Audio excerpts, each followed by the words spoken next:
Welcome, everybody, to the War Room, the pre-show for the November Officers Club Championship. We have exciting times here in Cards as we lead towards the World Championships, only 3 weeks away.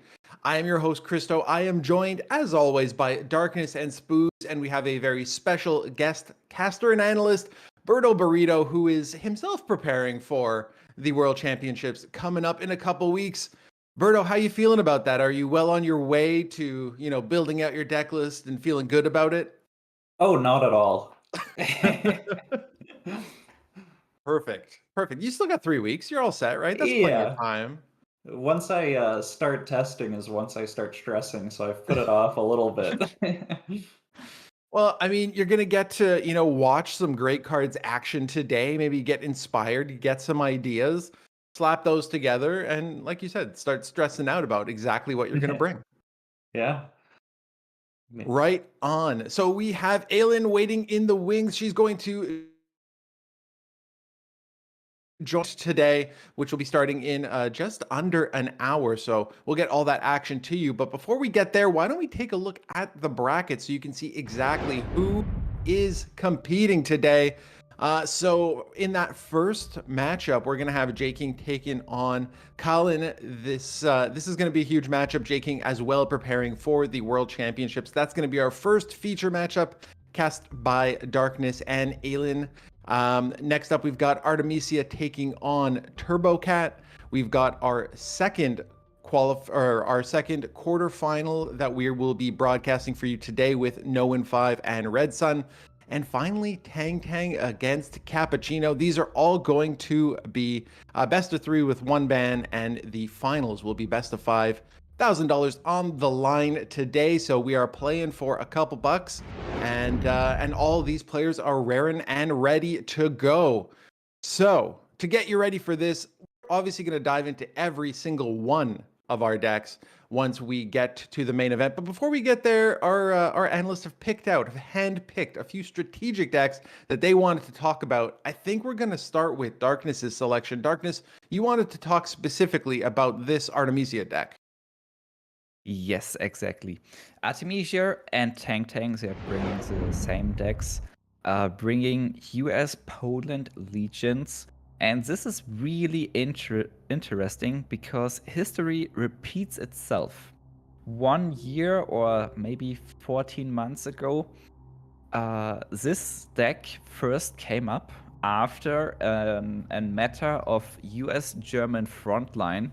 US-German frontline was very strong, similar like last month. And this deck kind of countered or was even better, an improvement to this US mid-range frontline deck with US Legions. You see, those Polish units are really able to snowball and getting buffed and multiplied by the Tarnov regiments and intel cards. So they are very powerful, and yeah, as I mentioned, they can gain a lot of tempo and snowball capability. While on the other side, they have a lot of threats and a lot of substance in the deck, so they are able to take on with control decks as well. So if you're not getting run over by this deck, they might beat you in the late game. This is a general idea, and I'm expecting Tang Tang and Artemisia to look at the last year, of course, where we had a similar situation and a similar tournament meta as well.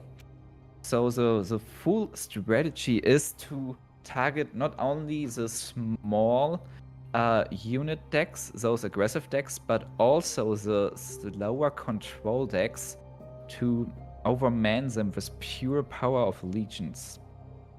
Now, the reason why the previous US Poland Legion deck got vanished was Underground State. The nerf was not to send back to hand, but it's now retreat. So the Underground State is not that strong anymore. It's not overpowered anymore. But this deck also got a little buff with the 5th Rangers, who are really powerful, especially against the current meta decks, for example, self-damage. They are able to trade the 30-second guards. And yeah, this is why I wanted to talk about this deck so much, because we saw this before, but I believe most of the people do not remember, and even less are able to bring this back to play this anymore and to be comfortable in playing against it or with it. So of course it's a brave move and took a lot of preparation to go back for those Poland Legions mid-range control lines. But on the other side, I always thought Legions are way stronger in the tournament settings compared to the latter. Because this is open deck format. Your opponent knows what deck you're playing.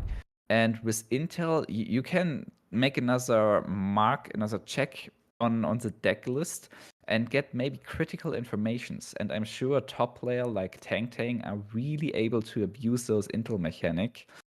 So I'm looking forward to see some of those legions in action.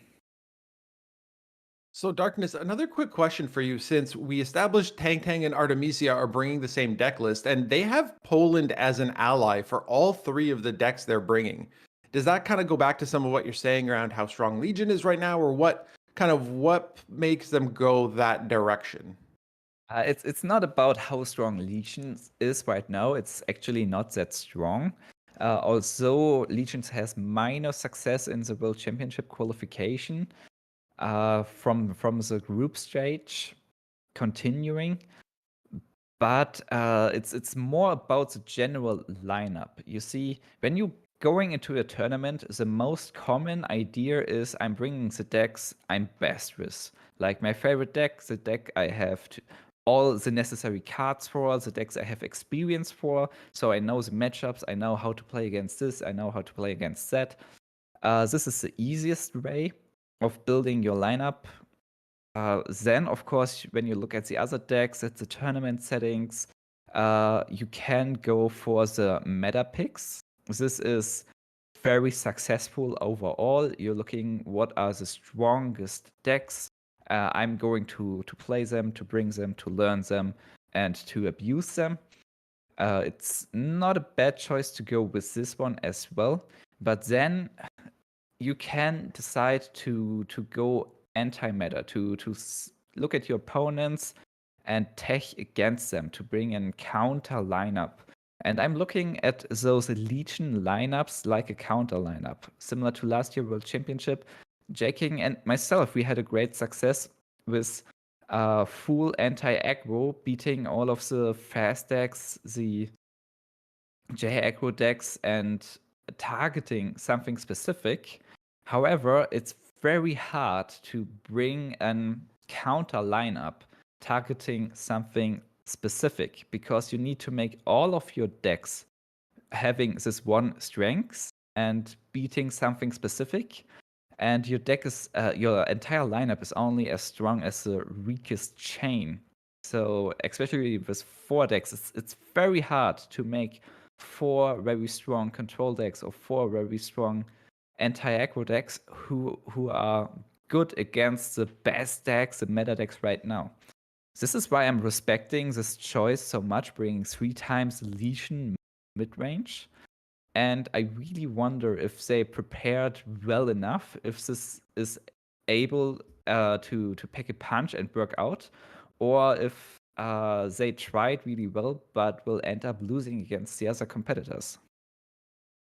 Well, we're going to find out the answer to that question in just a few minutes. Before we get there, though, Berto, you wanted to talk about Noen's Japan-US aggro list. I sure did.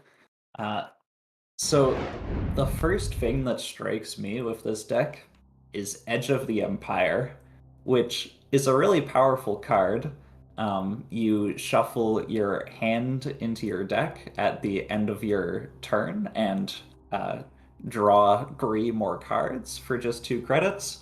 So 2 credits, draw 3 is an incredible rate. but we haven't really been able to see people make that draw mechanic work in a Japanese aggro deck, even though the card's been out for a while. So no one's saying, hey, I think this card is really good. I'm gonna try to make it work. And he's doing so with US Ally, which is, of course, a lot different than what you'd tend to expect with Germany Ally. But I know this deck has been sleeping for a long time, but it's been around even before I was playing the game at all. And you can do some really powerful things, especially with the Bicycle Regiment, because if you're able to buff that up with +2/+2 from a 99th Infantry, or sometimes you can get +3/+3 or +4/+4 from Unity as strength, and then you have 8 damage in the front line really early in the game, and that can be nearly impossible to overcome. So I'm excited to see an extremely aggressive deck with a very different take on both its draw and a little bit with its play style, with Unity as strength versus just getting as much out there, like you see so often with the Germany minor Jagro decks that we've been accustomed to for so very long now. Awesome. And we're going to see this deck in action. I mean, hopefully, unless it gets banned, in our second spotlighted quarterfinal matchup where no one takes on Red Sun. The third list we have for you today, we're going to be chatting a little bit about one of J King's selections here, going with the Soviet self-damage deck with an Italy ally. Spooz, walk us through this. Yeah, I would love to. So, yeah, you mentioned it. Self-damage Soviet. It has been around for a while now, but with Japan ally. And I think it just became popular the time around when 34's guards was changed, and also Sunrise Division was introduced into the game. A card that just deploys as a 9/9 2-credit infantry once your HQ reached 10 health or less. But over the months, more and more people decided to just put Sunrise Division out of their decks, of their self-damage decks, because it's just so late in the game, you're already at 10 health, and there's just not too much impact of that 9/9 that might just turn the game around. So people decided to put it out, and J King just did go a step further now and just decided, hey, I'm basically just playing Japan ally for 33rd Raccoon with the Winter Warfare synergy to just get additional draw and more damaged units maybe to get the counter-offensive. But he just decided, hey, I just pick Italy ally, I have access to Mare Nostrum, a card that can give you a lot of healing, especially when deployed or played early on one of these 34 6/6 guys. And then you just play the self-damage package without Sunrise, and you just have the potential to go to 30-40 health, so the self-damage does not hurt you that much. And I really like the idea. Also, I chatted a little bit with Berto early on. He had some insider information there. I think that idea actually came from him there. The red banner is in the deck, and the idea behind that one is when you get the 34 scars reduced in cost early on, and you deploy them as a 6/6, and maybe even get a trade out of them, so they are 6/3, 6/2, and then you play the red banner. There's a 50% chance you get a 270-second guards out of it, which on the destruction spawns a Joseph Stalin, and the other unit you can get is a 6/7 guard that spawns a 1/1 each turn. So there's a pretty good outcome with that, and you can really make a strong play early on with this that basically just wins you the game. But also cards like the SU-76 in it. He's having 4 copies of that 5/3 tank on deployment deals 2 damage to HQ. When you can just slam those on turn 3, on 4, on 5, it's always 5 potential damage to your opponent's HQ, which is a lot early on. And your opponent is under a lot of pressure there. And also 4 Red Dawns, which help you a lot in the early game to deal with aggressive decks, that you don't receive too much damage early on. And you can just stabilize with the Mare Nostrum later on. And I'm excited to see that one in action, honestly. Also double counter offensive when you develop a board and your opponent and you're kind of stable situation there, and then just one counter offensive can maybe change the whole outcome of the match. And yeah, can't wait to see that one. Awesome. We're going to have J King in our first Spotlight quarterfinal matchup coming up in just a few moments. We're actually going to go ahead and take a little break here as we wrap up the War Room. So big thank you to Darkness, Spooz, and Berto for your expert analysis. We're going to jump in on the other side with Elin. We're going to go through the bracket and the player profiles before we get right into the action with J King versus Colin. We'll see you all in a minute. Stay tuned.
Welcome everybody to the November OCC. I am your host, Christo. I am joined by Elin.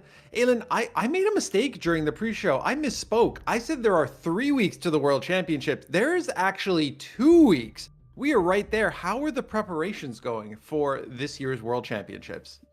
The preparations are going well, but we're definitely feeling that the time is getting shorter and shorter, and there is still a lot to do in these next 2 weeks. But we have a lot of people really excited to get all of this together and make an epic show for you. So yeah, as you say, get ready, because in 2 weeks' time, we're going to have the World Championship Grand Finals. We're going to find out who is going to be the 2022 KARDS World Champion. I am so excited for it. I love it. And we still have so much KARDS action leading up until there. Obviously, we have the OCC today. Next week, we have the KARDS Open. Then we have the World Championships. It's going to be a packed end of November, beginning of December. We have a lot going on. So why don't we get right into it? Let's take a look at the bracket so you can all see what we got going on today at the November Officers Club Championships. We've got the 4 quarterfinals. These are all going to be best of 3. There will be 1 band, every player bringing 3 decks here. We're going to have 2 spotlight quarterfinal matchups. The first one, J King versus Colin. J King will be preparing for the World Championships in a couple weeks as well, so a lot going on there. If I remember correctly, I actually think J King will also be joining us as a special guest caster next week for the Open, so that should be a great time. We have Artemisia taking on Turbo Cat. We have Noen going head-to-head with Red Sun. Noen versus Red Sun being our second of our spotlight quarterfinal matchups, and then Tang Tang versus Cappuccino. So we have a all-star cast this week going head to head to determine who will be the Officers Club champion for November. Elin, anything specific you're looking forward to in these matchups? Forward to, we have such a great bunch of players here today, and I think that definitely the 2 standouts for me is seeing Kalin and Red Sun. Guys that have been in the qualifiers a lot of the time, and I believe this is our first time kind of seeing them here on the broadcast. So I'm really excited to see how they fare. And yeah, as you say, really, really fantastic range. Of course, these guys are all veterans. They all know exactly what they're doing, and their decks are looking. It's a really nice wide range today. So I'm excited to see what happens and who ends up in the top.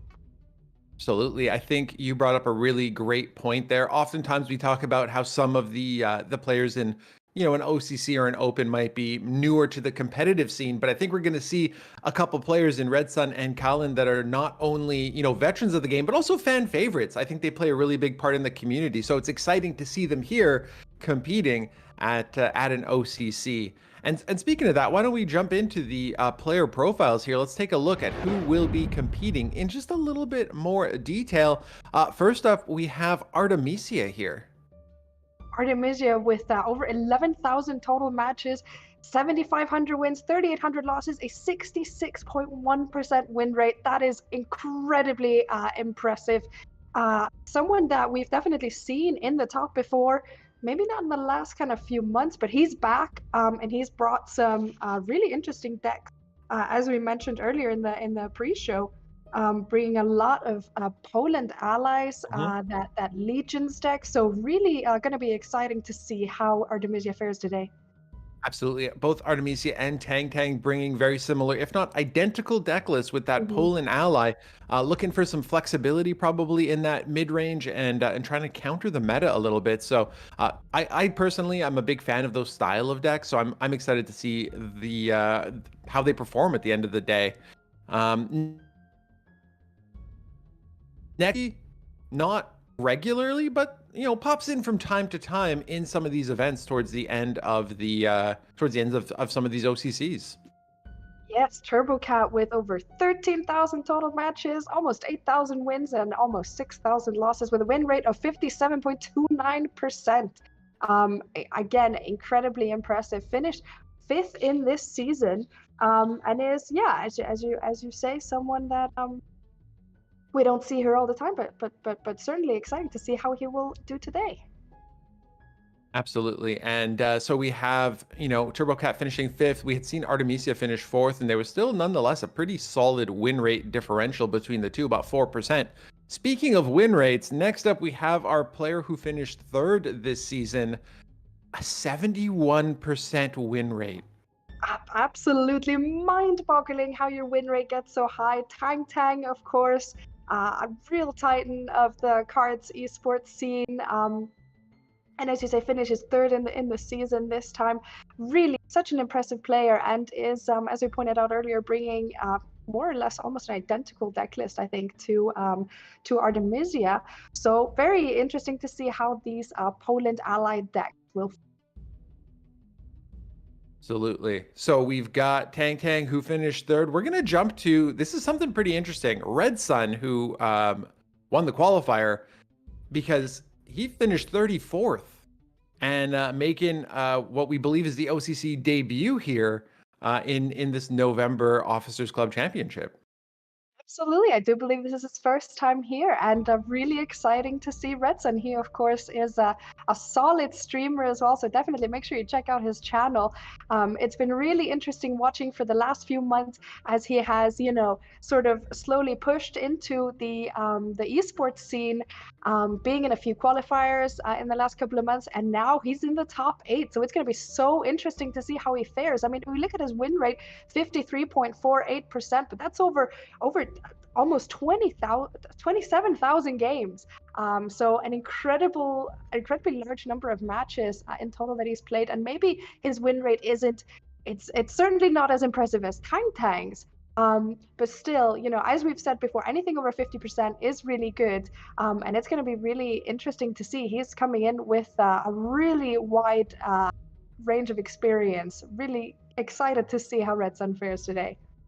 Absolutely. Like we said, not somebody who's necessarily a newcomer to the game, having played 26,000 matches. So excited to see Red Sun bring his experience to today's OCC. Next up, I mean, I don't know. Is it even worth talking about? Do we just show the slide and then move on? I mean, J King finishing 1st again, getting ready for the World Championships. No stranger to the tournament scene. What else is there to say? You pretty much covered it. And I'm sure that he's thinking today about, he's preparing for the World Championship. He's thinking about what decks he wants to bring there. He's maybe testing some stuff out. So it'll be interesting to see how some of his decks fare, such as his resistance deck in today's matches. And I'm sure that this will have some impact on what he ends up bringing to the World Championships in just a couple of weeks. Absolutely. If the conversation that we had with Berto during the pre-show is any indication, I don't think that anybody's lineup is set in stone just yet. A couple weeks to still fine-tune what's going on. So J King will definitely be taking this experience into consideration when he puts his list together.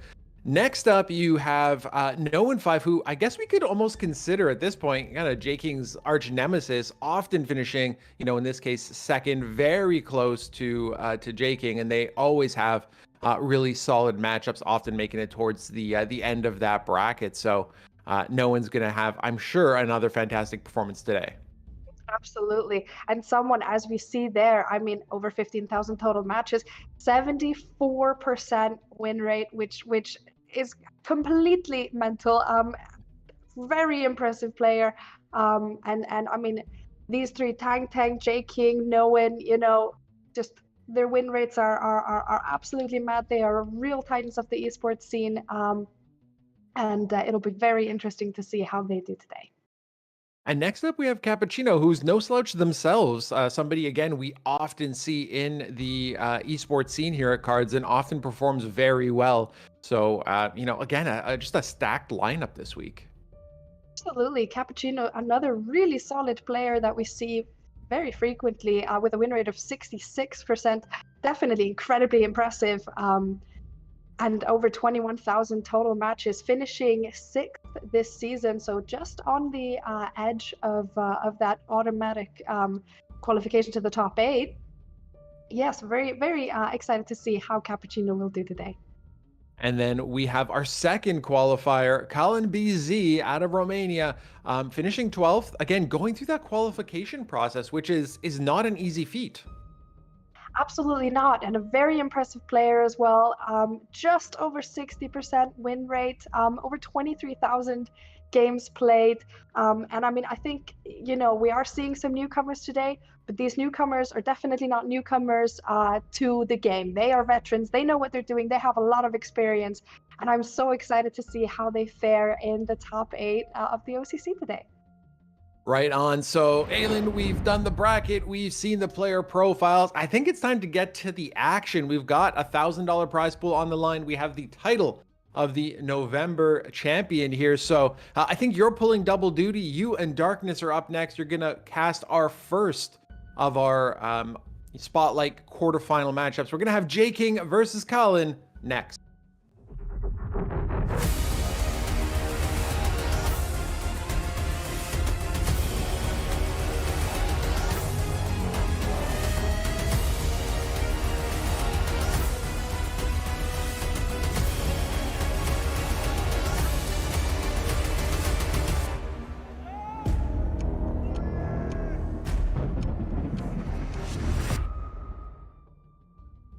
Hello again. It is I, Elin, and with me it's Darkness.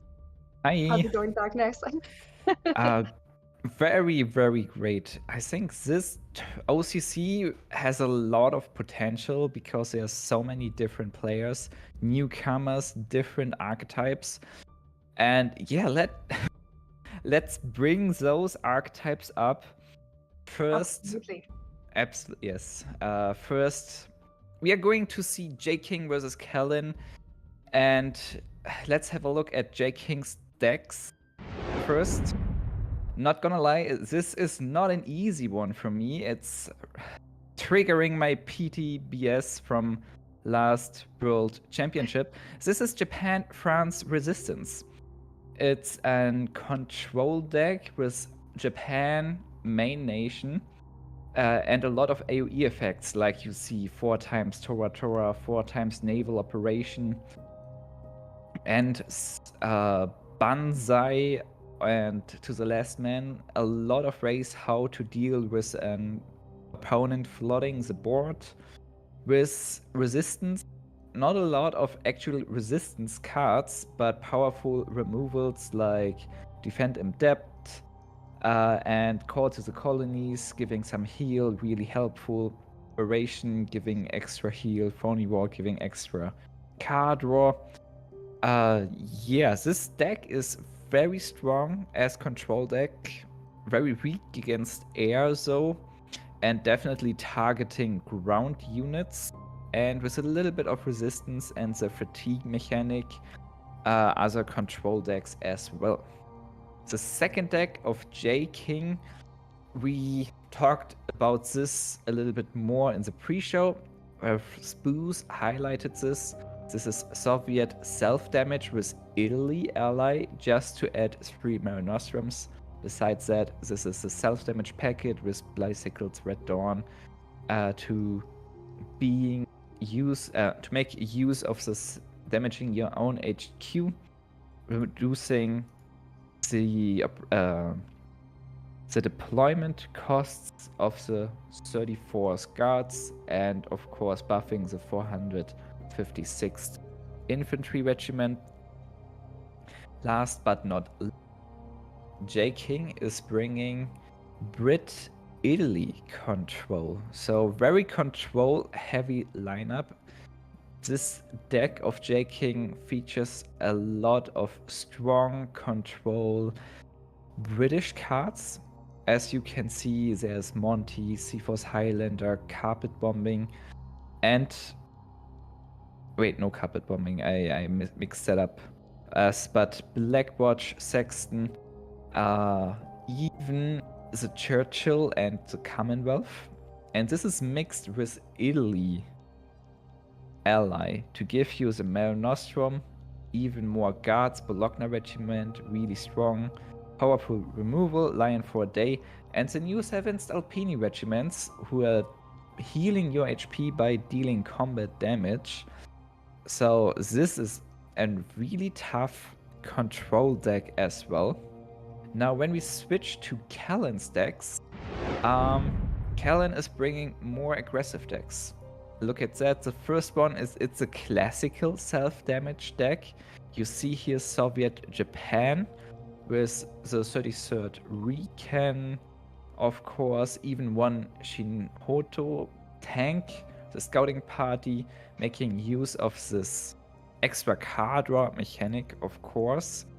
The second one, it's a little bit forgotten, but Callan brings us back. It's the Humber deck. It's German Brit combo snowball deck.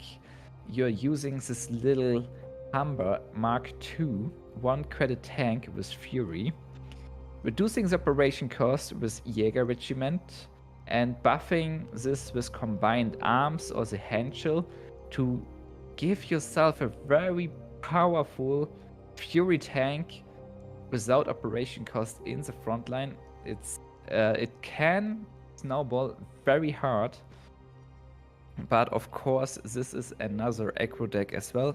And his third deck is an gold standard, I'd like to call it, the Japan-German J-aggro. We are sawing these decks all the time, very fast, very aggressive. Lots of Japan small units flooding the board, allied with German units like the Panzer 35T or the Panzerbefehlswagen. So Callan is having this all-in aggro lineup, and J-King is bringing definitely some control decks, some stronger control decks here. I guess it's a big mountain Callan needs to climb. Yeah, definitely. J-King very heavy on the control, Callan very heavy on the kind of aggressive. Would you say that J-King is favored over Callan in this matchup? Overall, yes. I think J-King's decks are at least slightly favored for J-King. Of course, J-Aggro can, and all of Callan's decks can pop off incredible and having an amazing start and just destroy any deck J-King is bringing.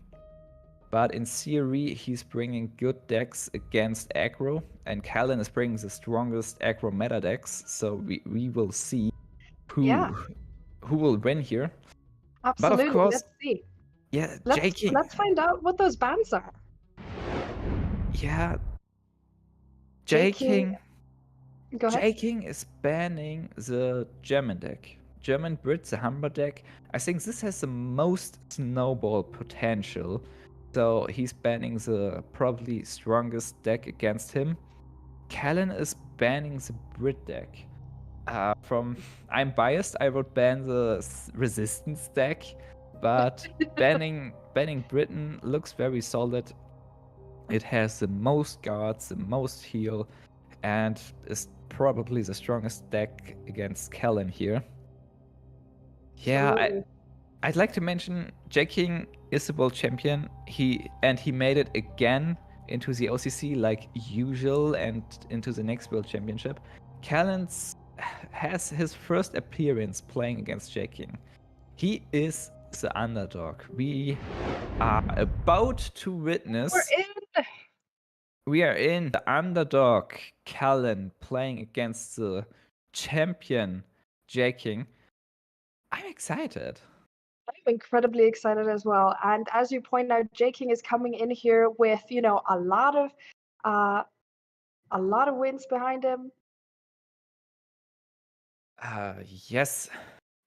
J-King is starting with Soviet, and Callan plays also Soviet. So this is self-damage against self-damage. Actually, Callan can definitely take this.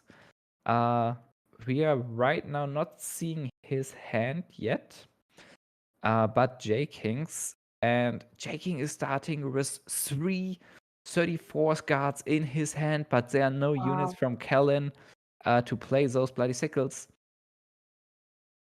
Interesting. Yes, we seem to be having a small technical error causing us to not be seeing Callan's hand correctly. J-King is playing 2 Bloody Sickle and a Red Dawn onto the Petliakov. Turn 3. Wow. It's a little bit hard to follow this right now. I apologize for that. But J King's playing Yura as emoji because he deployed all 3 34's guards with 0 operation costs. Amazing. And this was turn 3. Turn 3, killing the Petliakov, deploying 3 of those guards. Right now, we are fixing those technical issues to bring you the best possible quality. We are restarting KARDS. This always works for me as well. And There we go. look at that. We are back. So it's turn 4 now. Callan was able to damage quite some units. He played a Winter Warfare, damaged everything by 1, played a Red Dawn, apparently on the first 34 guards, and then deployed this. I forgot this name of this little infantry unit, damaging a unit and yourself. Yes, Elin. 95th Rifle Regiment. 2 The credits. one. This Yeah, is the one. really, both of them really kind of rolling out of the gate hard. And I have to admit, I would be feeling a little bit nervous as Callan here, coming up against the reigning world champion, someone who's about to go into the top 4. But he's definitely, he's not showing it. He's playing it very calm, using all of his options, being able to kill 2 out of 3 of those 34 guards. Of course, he's running a little bit out of options. He has 2 T80s, but no more card rows, sadly. He did not have the 33rd Recons to be able to go for card row with those winter offensives. Winter warfares, I'm sorry. And Draking definitely has more options. 456 infantry regiment being played, Red Dawn killing it. And this Marin Nostrum hurts so bad. Callan takes another 7 damage. Completely out of cards. Just relying on that top deck. Sorry, go ahead. The top deck was quite strong, I need to admit. First rifles, guarding his HQ with 2 guards after the destruction effect. This will be hard to deal with for J King. He's buffing his unit. Gonna slow him down, but for how long? Healing for 9 again. And now he's guarding his big rifle unit and thinking about using the second counter-offensive to make this guard a little bit bigger. Top deck, Bloody Sickle. This is amazing. It's at least card draw. And maybe enough to trade with another damage instance. Callan is playing it. The Shinoto. It hurts, but it is enough to clear the entire board. Callan has to do it. He has to trade everything. Not an amazing top deck. Better would be another Bloody Sickle. But it's enough to keep him going for the moment, but certainly with all that healing that J King has managed to do by now, Callan is not looking like he's in the best position. J King with that T80. The HP difference looks quite big. This is not enough. J King's top deck T80 is unmatched against Callan. He can deploy the 6/6 infantry unit, but this won't stop this little tank. And that's it. Game on the first one. J King 7 takes the first game against Callan BZ. The reigning world champion. He is strong and he is showing it straight up, but That was exciting. It Of was. course, I I really want to call J King lucky with his mulligan. Having 3 cards to damage himself, kill the Patriarchov, and 3 34 guards was massive. But Strong. And we're heading straight into the second game. We've got both of their Japan decks. J King bringing his Japan France resistance deck. Callan bringing his the Japan Germany aggro deck. yeah, well, against resistance, J King has so many AoEs like Tora, Naval Operation, but he's going first. He does not have that many cards, that many options. He really thinks hard about this mulligan right now. He could keep Vifla Resistance because there's just no better card turn 1, and he's drawing another card. So I would keep that one. Callan, however, needs to find a good opening while not playing a lot of cards. He can't give J King the opportunity to let him kill 5 units at once.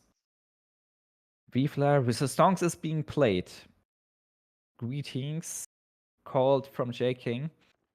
Bicycle Regiment is a lovely turned 1 and already dangerous.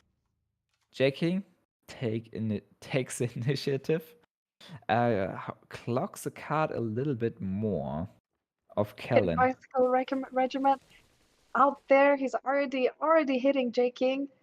I guess it's just a question of is he able to get that momentum quickly enough that J King doesn't find the ways to react. Oh, but there we go, Tora. There are a lot of ways to react. Tora killing 2 units without taking that much damage already looks nice for J King. Callan has a few options here. He decides the Meteor Regiment. J King top decking Key. Turn 4 while going first. This is massive. It's such a huge body. 6-5 stats as a fighter. Very hard to deal with for Callan.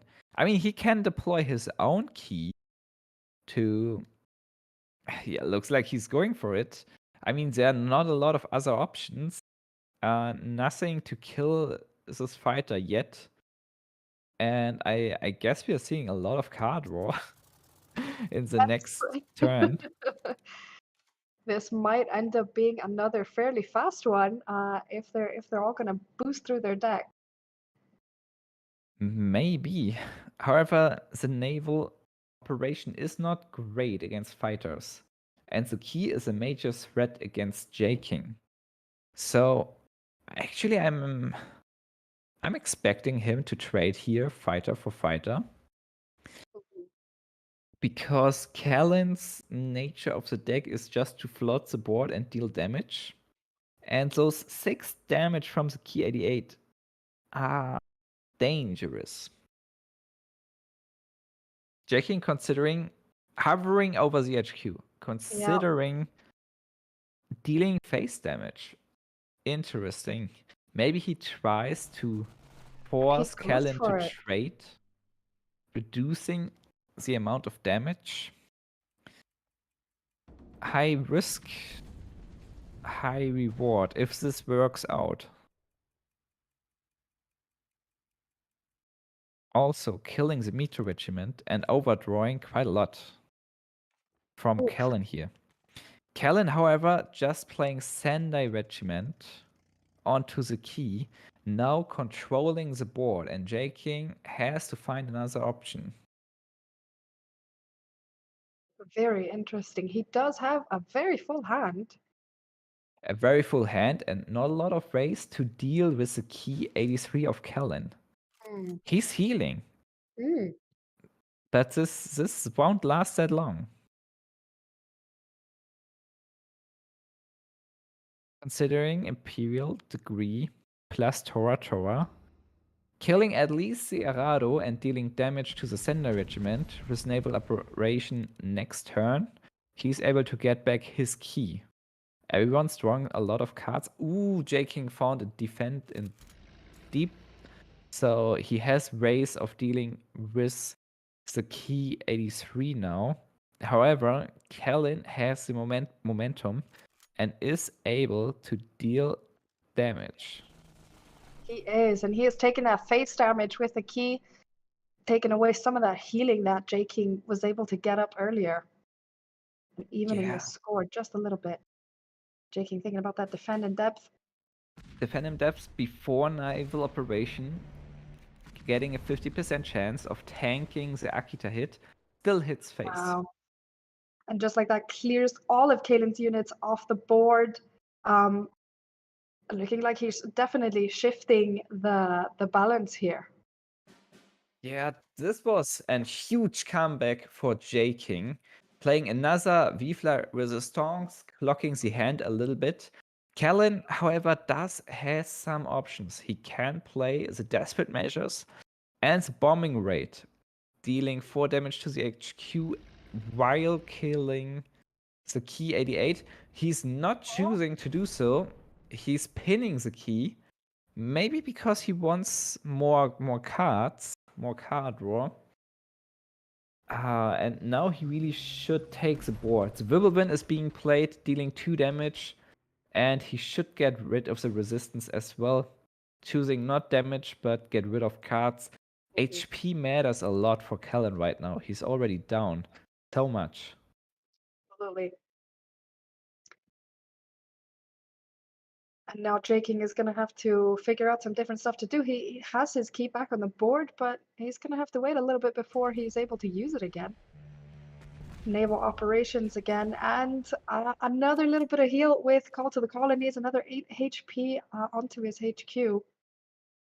Yeah, he's playing this very safe. Of course, he has to heal a lot because Kellen has so much damage potential. Now he's finally going to target that key. Is he going to play the Desperate Measures?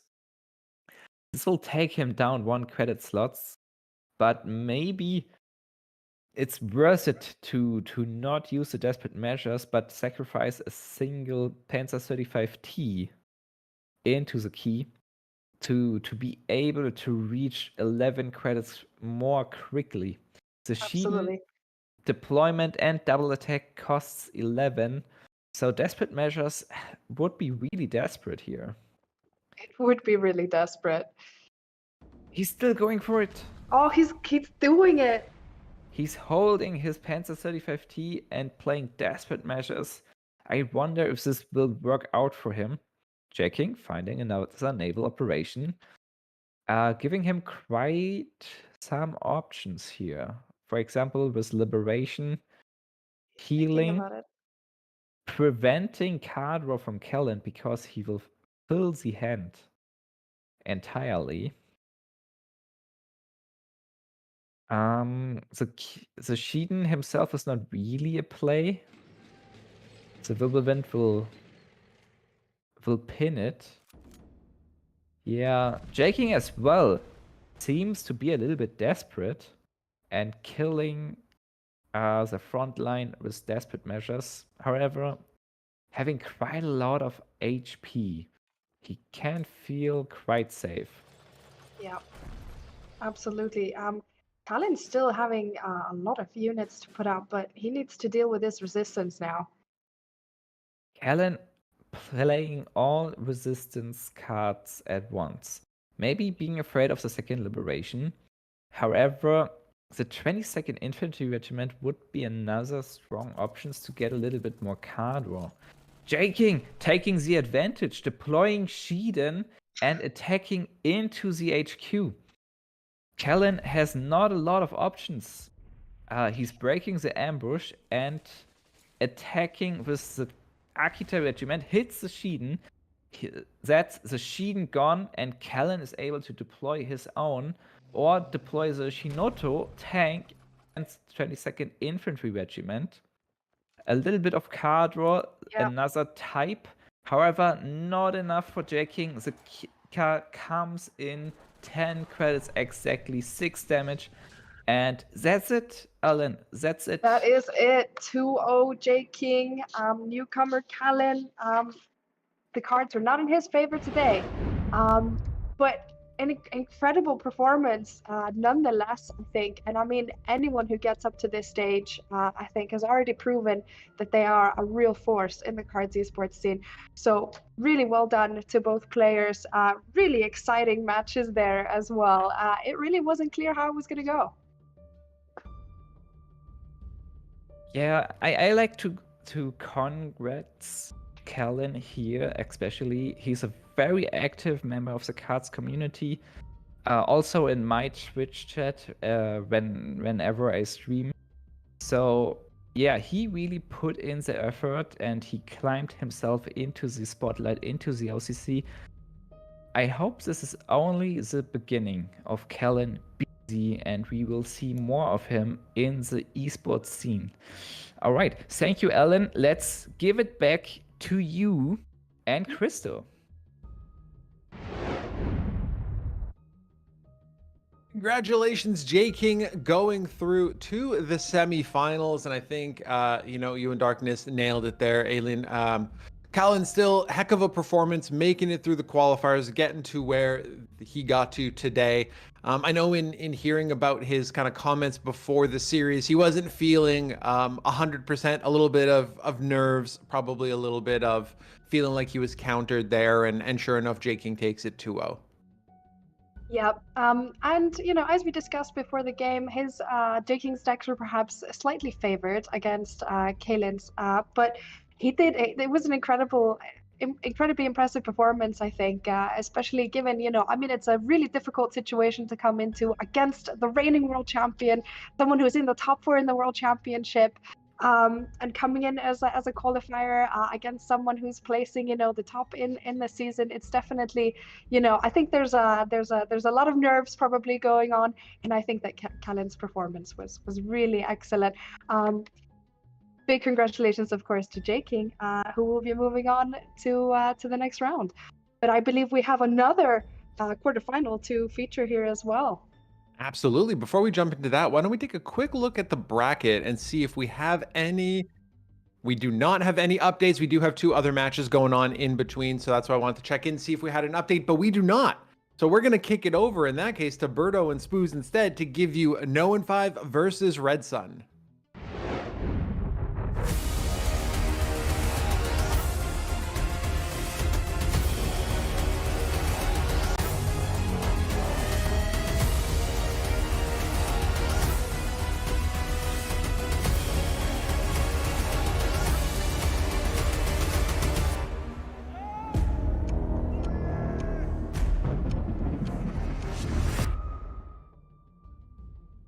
Thank you, Christo and Elin. And yeah, welcome, Berto. Finally, an expert on my side here. A real expert when I'm casting. So yeah, welcome. How are you doing?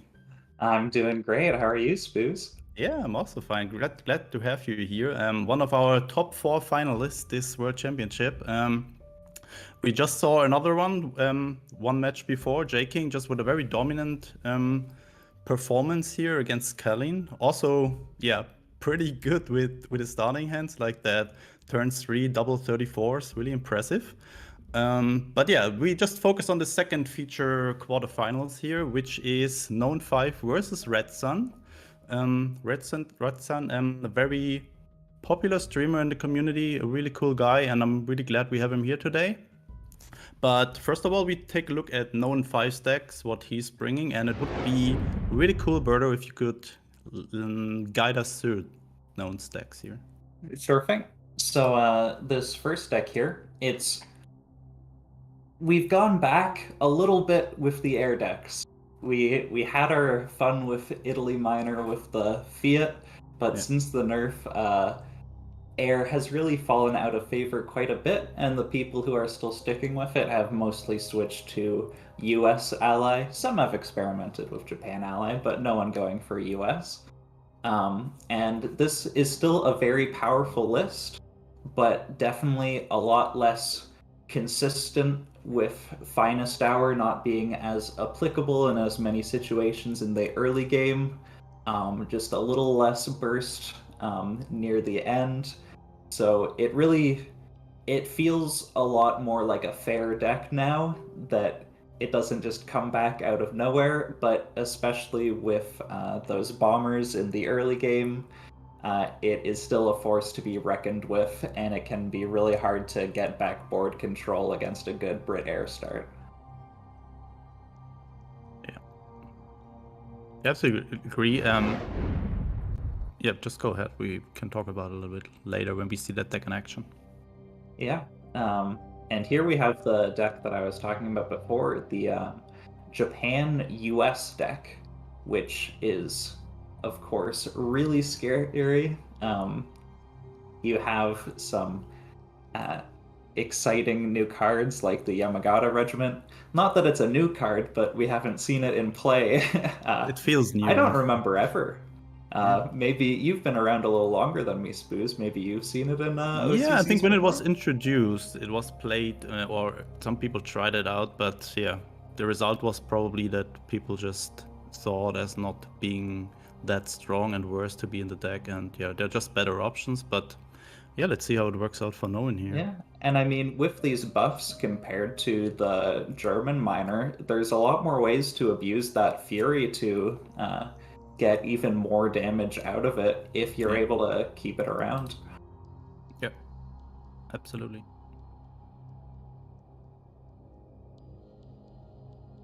All right, and for the last deck, we have another oldie buddy goodie, the Combined Arms deck, with a few interesting choices, running a Flampanzer in here to target those other aggro decks just a little bit, but still definitely on the aggressive side. You know, 2 Blitzkriegs, all 4 Henschels. A lot of people cut down to 2 or 3 Henschels after the nerf.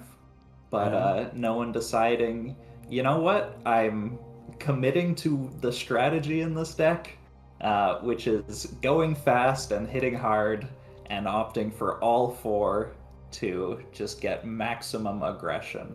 And even running the Comet at the end to get in that little bit of extra damage if he doesn't quite get all the way there in the early game in terms of damage to his opponent. Yeah, it's mostly a do or die deck, right? Like when you get the early combo together, it's a very fast win. And yeah, if you fall apart or fall behind later in the game, it's very hard to come back with this deck. But maybe with the Comet, there's a slight chance to deal the additional damage there to just kill your opponent. So yeah, interested to see if it's working out here for Noen today. Yes, that is all very true. It's one of those decks where sometimes you feel like it falls apart in the mulligan. Sometimes you get 2 Parasees and a Blitzkrieg, and you just feel like, how can I ever win this game now? Absolutely, absolutely. So, would you like to do Red Sun's decks too? I really like how you're doing it, and I like to hear your opinion on the deck, honestly. All right, well, thank you. Flattery will get you everywhere. So, Red Sun here, going for a pretty standard Soviet self-damage with Japan ally, not doing anything crazy like J-King. And this is a very solid list, and I know a list that Red Sun has been practicing a lot, be it on stream and off stream.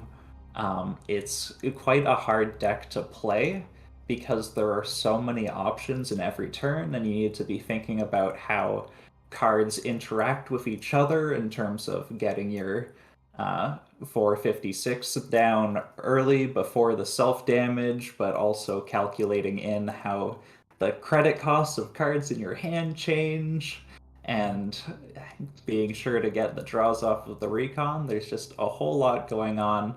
You're presented with so many options in what feels like such a short turn, where you can get really fixated on one play, and then your rope starts going and you're like, oh no, there's so many other plays that I was wanting to look at I this know turn. that feeling. I know that feeling.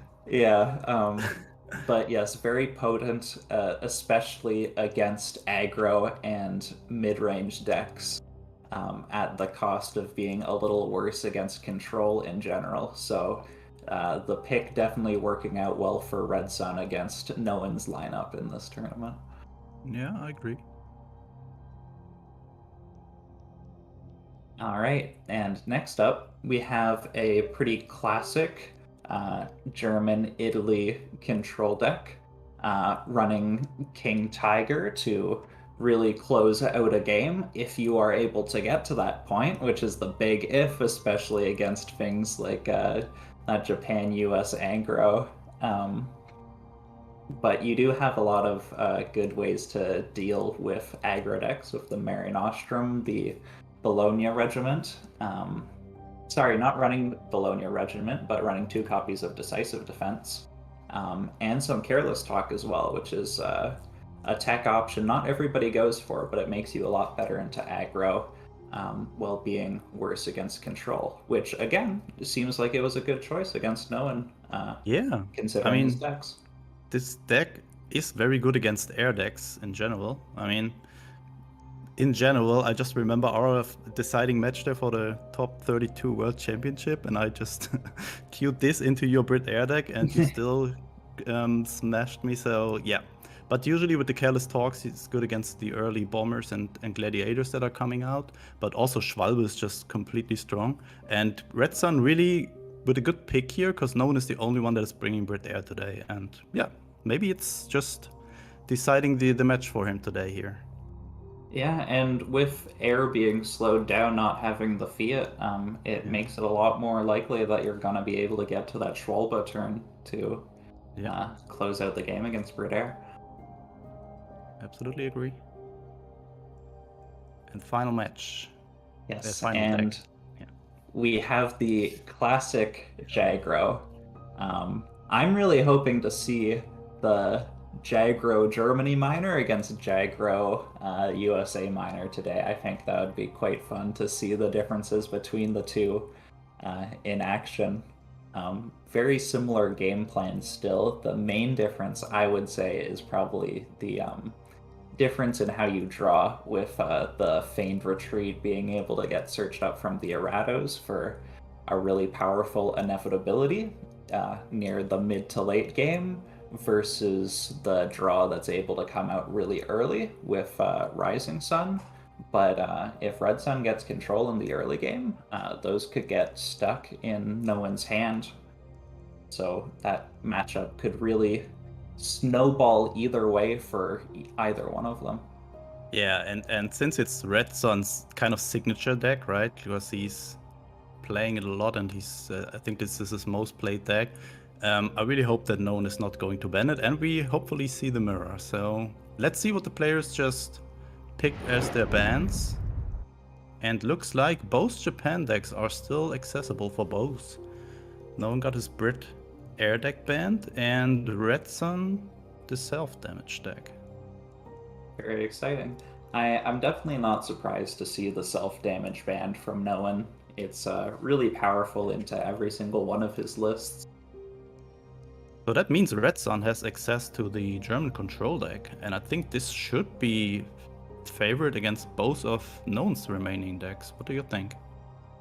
I actually think that Japan USA might be favored into the German Italy deck. Oh, really? Yeah, it's if it is favored at all, it's definitely not very heavily favored. But I just think if you're able to get those units out early game, Red Sun doesn't have too many ways to deal with them, and all of his ways to deal with those 1-drops are more expensive than 1k, except for his 2 Careless Talks. So if you're able to get ahead in the early game, maybe get some of those buffs out, it can be really difficult for Germany to come back, because they only have sort of 3 mass removal in the 2 rootouts and Leopold, but Leopold almost doesn't count because you have to get to the Leopold turn, which is incredibly difficult. Yeah, that sometimes is a way to go to turn 10. But yeah, I think it kind of depends who's going first, who's going second. If Red Sun finds Careless Talk in the starting hand, he's also running triple Sudden Strike, which is a good 2k removal against any early buffed unit, and then triple Mare Nostrum in the deck, +7 Alpini. I think, yeah, it should be very equal, and depends a lot of who's having which starting hand. And yeah, I'm really excited to see how the matches go. What do you expect both players to bring first? Do they just both bring Japan and we have our Japan mirror here? Or do you expect Red Sun to just pick Germany first? It's so hard to say because, I mean, you have to wonder what matchup people are looking for, and you know maybe what matchup your opponent is trying to look for. And then you just get into these layers of, well, if my opponent is thinking this, then I should do this. But if he knows he's thinking that, then I should go the other way. And you can sort of go with that logic forever, and it's so hard that sometimes you just default to your comfort pick, or you just go away from your comfort pick because you think your opponent won't expect it. I don't know. I think no one tends to end with Jagras. I actually think he'll play Germany. And maybe Red Sun will recognize that and play his own Germany deck to try to get those sudden strikes on those buffed Humbers. Yeah, I think this is what I'm expecting. Germany versus Germany here. Two completely different archetypes. Like the first one is really aggressive, and Red Sun's variant is really, really control-oriented. And yeah, wow. Completely opposite sides of the spectrum. I really have the feeling here that Red Sun is going to take this home. But let's see. Close players are in the match. No one picked Japan here, and Red Sun is going with the German control deck. Ooh, not the starting hand he's looking for. Maybe he keeps decisive defense, or that 3-credit blitz guy, but I think the rest just goes back into the hand. What do you think? I think so too. I don't know if you remember watching my games against J King, but I had a similar start as Red Sun here, where he was playing Japan, Germany, Jagro, and I was holding up a decisive defense for 2 turns in a row with J King just not attacking in. We'll see if it goes a similar way. Yeah, that's the big advantage of Bologna over decisive, right? Like, if your opponent is not triggering it, you're just wasting 3 credits every turn, which can be really annoying. Yeah, for sure. Red Sun also with the Heinkel here, which is good against all these 15th cavalry regiments. And known with a pretty against Sendai regiment though, because you're forced to attack in as Noen before you can play Sendai on it. Yeah, both cards have their advantages and disadvantages. Also, decisive defense is way better against Comet, for example, because your opponent is not really seeing it coming. And yeah, you mentioned the Sendai regiment. Your opponent has to trade 1 unit first into the guard, and then it can be removed. And there goes the first decisive. Is no one attacking into it, or is he doing the J-King move here? I mean, he's definitely seeing it, right? So wasting 3 credits there, kind of have to expect. Yeah, for sure. Going with Unity, and then he attacks into it. Yeah, makes sense. Still get to keep on your aggression without losing a unit. It's a little weak to... Oh, wow, going with Edge of the Empire already with 2 cards left in hand, but deciding that the Sendai regiments are not what he needs right now. Red Sun 1 credit short of 989s into Mar Nostrum and attack. So root out for him here, which I'm sure he was hoping to pull off the top there. But also a good move here. Unfortunately, no one found the Type 93 with the Edge of Empire, so the Heinkel not going to survive. Yeah, there's really so many ways to increase the damage of his units by a little bit that it's really hard to keep that guy alive in this spot. But now, Red Sun is able to play 989s, Mar Nostrum, and heal for 6. And next turn he has the 7 Alpini ready. So, pretty tough here for Known so far. He really needs to find an expansion to reload his hand or another Edge of Empire. Oh, deciding to hold the Mare Nostrum because he knows it can get traded into by the Type 93, I suppose, because it goes to free attack. Yeah, and knowing that no one has 0 cards left in hand. Oh my. Ooh. Ooh. But there's still a Yamagata sitting there. Yeah. Yeah, the Yamagata really just. I mean, 7 Lapini is pretty good here. But also, if no one is top decking his Sender Regiment, Yeah, it can heal for that's 8, theoretically. desperate measures. Ooh, Desperate Measures. Not the best draw, but definitely one of the better ones here for no one. I mean, he's hitting for at least 8, additional 8, but then there's another. Oh, he could have. Oh, wait, 13. Holy moly, down to 1.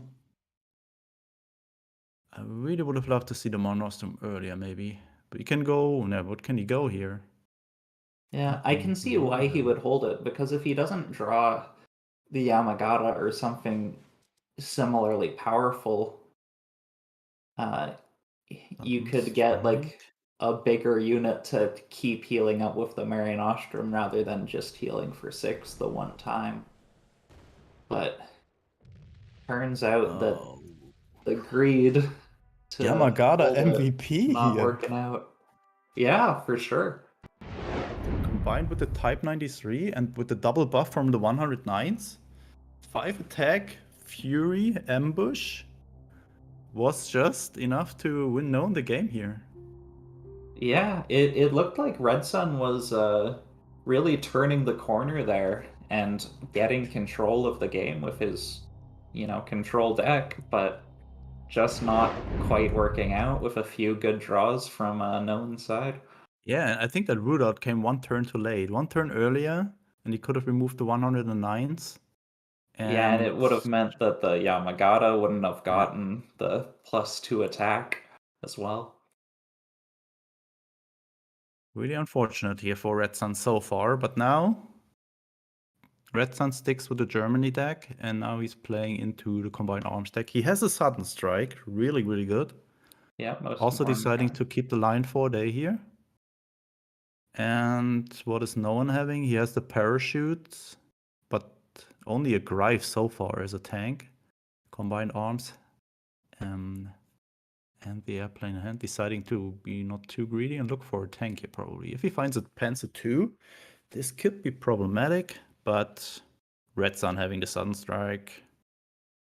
Yeah, this can be a difficult matchup for the Combined Arms player because, I mean, usually you want to go all in on a tank, but you sort of prioritize those buffs a lot less when you know that Sudden Strike is a card your opponent is running. Oh, and he really found the Panzer II. Yeah, that's an incredibly lethal hand from no one. Another Sudden Strike drawn from Red Another Sun. Sudden Strike is just what you want to see. Oh my god. And another Lega regiment. And yeah, I think that's what you mentioned earlier. Like the biggest disadvantage of this deck when you have a starting hand like that. I mean, he found the Panzer II, but now this is gone. Like, what can you do? You just rely on this parachute now. And wait for Yeah. another tank top deck. He had a near perfect hand, to be honest, but Sudden Strike really just. So what do you do here when you're Red Sun? Do you kill the parachute or do you just keep it for another tank? It's really, really hard.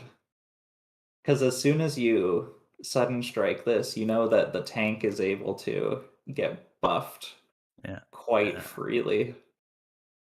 Even worse if it is a Hummer, right? And then he just busts it to 3, so you cannot hit it with a Lion 4-day. So Red Sun, I think, choosing the line here to just wait and hold it back. So next turn he can kill the parachute with the Lion 4-day. He's also having a 7th Alpini plus more Nostro in hand, so kind of a lot of potential healing there. Yeah, and what this play also does for Red Sun is it feigns having decisive defense. So no one really can't attack for 3 damage here without taking a huge risk. Good point, actually, yeah.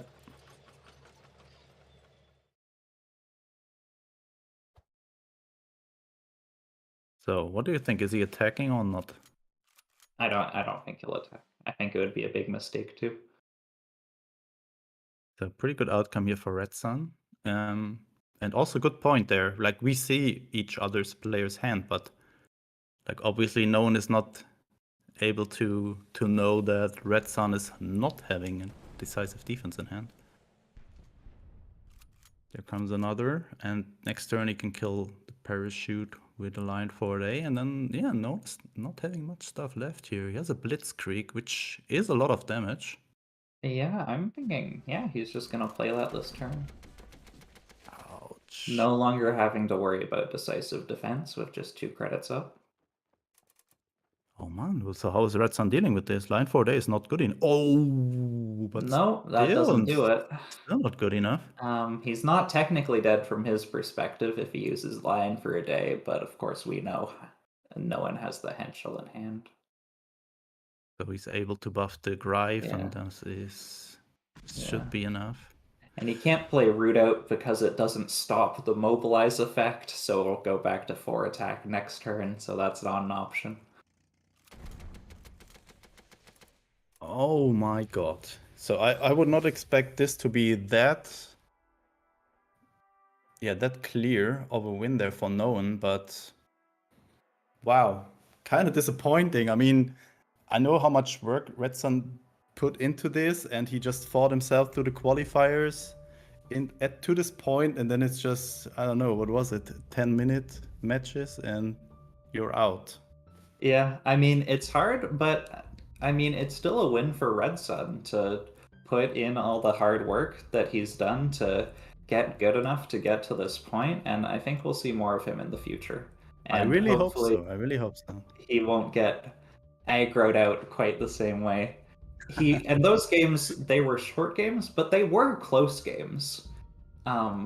We saw no one running out of cards in each game, with Red Sun being just shy of being able to turn it around. But I mean, that's one of no one's strengths, right? He always knows how to put on the most pressure possible in his subsequent turns, and he's planning that out from the start to be as annoying and make his board as sticky as possible and as threatening as possible every single step of the way. Yeah, and yeah, absolutely worked out today. So that's it for the quarterfinals. I think next up is the first semifinal, but first of all, we give it back to Christo and Elin, and yeah, see you later, Berto. Thank you. Elin, another community favorite, ends up going up against an absolute titan of esports and hits the wall there. Again, big congrats to Noen for going through to the semifinals. Red Sun was just great seeing him compete, and I think to Berto's point, somebody will likely see come back again and again, hopefully in the future. Absolutely, and just like earlier with Kalin, coming into this as a qualifier winner and just coming up against an absolute titan, it's always going to be a little bit of an uphill battle. I think that regardless, they put up a really good fight, and I'm really hoping that we're going to see them more in the future. And also, huge shout out to Red Sun's Twitch channel. Definitely go check him out there. He does some great content. Super great player. So yes. Great to see him on this scene, and unfortunate that it didn't go his way today.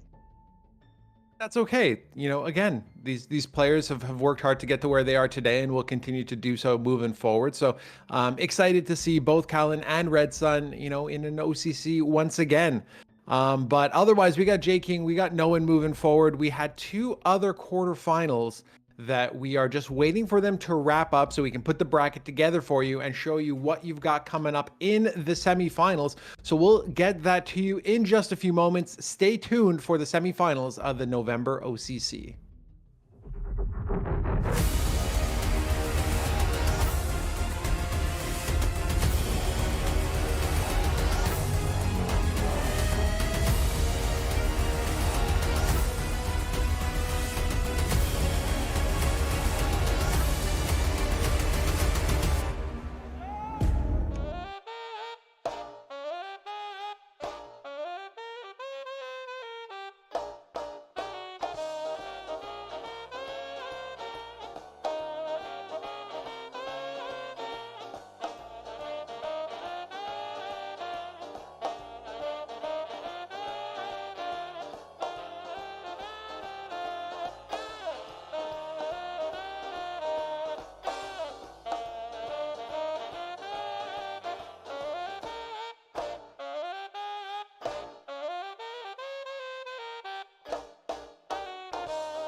Welcome back, everybody, to the KARDS November Officer Club Championship. We are through the quarterfinals, on to the semifinals, Elin. Yes, we are. And we have the results. We have that bracket we've been waiting for that whole time. The other games have finally completed. So we see what we're going to be seeing in the semifinals. First, we've got J King 7 facing off against Artemisia. Artemisia having gone 2-1 against Turbo Cat, our third sort of newcomer in the top here. And our second semifinal is going to be Noen 5 versus Cappuccino. That second game that went on off screen, Tang Tang versus Cappuccino. Cappuccino taking it 2-0 against Tang Tang. Incredibly impressive from Cappuccino. Tang Tang, of course, a Titan. And I mean, as we said earlier, Cappuccino, very solid player themselves. And constantly showing how powerful they really are. So these are going to be the games that we are going to be seeing next. Absolutely. And, Cappuccino over Tang Tang 2-0, it was actually a winter offensive that destroyed both HQs in the last play that ended up taking Cappuccino over there. Another interesting note, Tang Tang and Artemisia bringing essentially identical deck lists. And you see Artemisia going through and you see Tang Tang not actually making it through. So interesting. Sometimes you've got little matchups and little nuances around how you're piloting your decks that make all of the difference. And we're seeing that here today. But speaking of Artemisia, Elin, back to you doing double duty. We've got Artemisia versus J King. I'm going to kick it over to you and Darkness to call all of the action. Let's do it. Hello again, it is I, Elin, and Darkness, and we are here to bring you the first semi-final matchup in the November OCC, J King 7 versus Artemisia. Before we head into it, Darkness, you want to walk us through the decks that they're bringing today? Yes, let's go through the decks. Artemisia's first deck is Japan, Poland Resistance. In general, similar to the Japan-France Resistance, but of course this has the Legions units, those buffed guards, infantries, and a lot of removals and late game, like last rites for the fatigue battle, uprising as mass destructions, even one sneak attack into this deck. I really wonder if we're going to see this card being played. The second deck, also Legions, this time with the main nation of Britain. Another control deck able to snowball with the Legions units, but more likely to dominate the mid and late game by building a ton of big threats and having powerful removal to guide you through the bell of cards. And last but not least, US Poland. I talked a lot about this deck and about the history of this deck in the pre-show. It is similar to the frontline deck. Really wants to control the board, control the frontline, a little bit more stable and substantial in the mid and late game. So overall, very powerful, strong decks. And let's switch to J King's decks and see what he's bringing against this Legions lineup. First, it's Japan-France Resistance. Very similar but different to the Legions one. Of course, France, the resistance is annoying. This one has more AoE damage, like naval operation looks like perfect to deal with the Legions. If J King is able to kill them and not only pin them with that. Definitely an interesting matchup. The second of J King, we saw this one in action as well. Soviet self-damage, but with Italy, did a very good job against the Miro, the more likely Miro, earlier against Kalin. Now J King needs to prove the value of this deck against control or mid-range control Legions decks. And the third one, Brit, Italy, control. A ton of guards, a lot of healing, and very, very important here. is the Munson route with supply shortage. This AoE is able to kill an entire board of buffed legions, so J King seems to be ready to have something against this legion's army by Artemisia.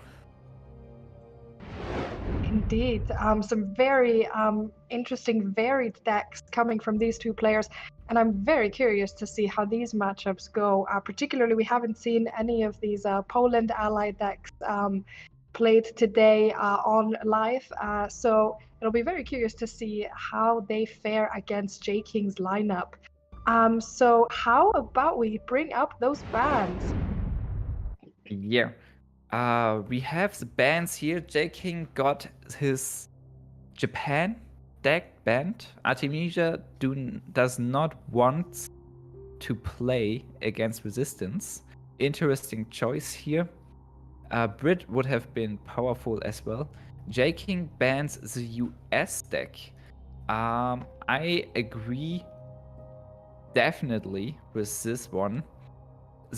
I think the Brit Poland deck is the strongest deck overall from Artemisia's lineup. It's just so powerful with the components of US, with the 5th Rangers. And we are getting into the action. J King versus Artemisia.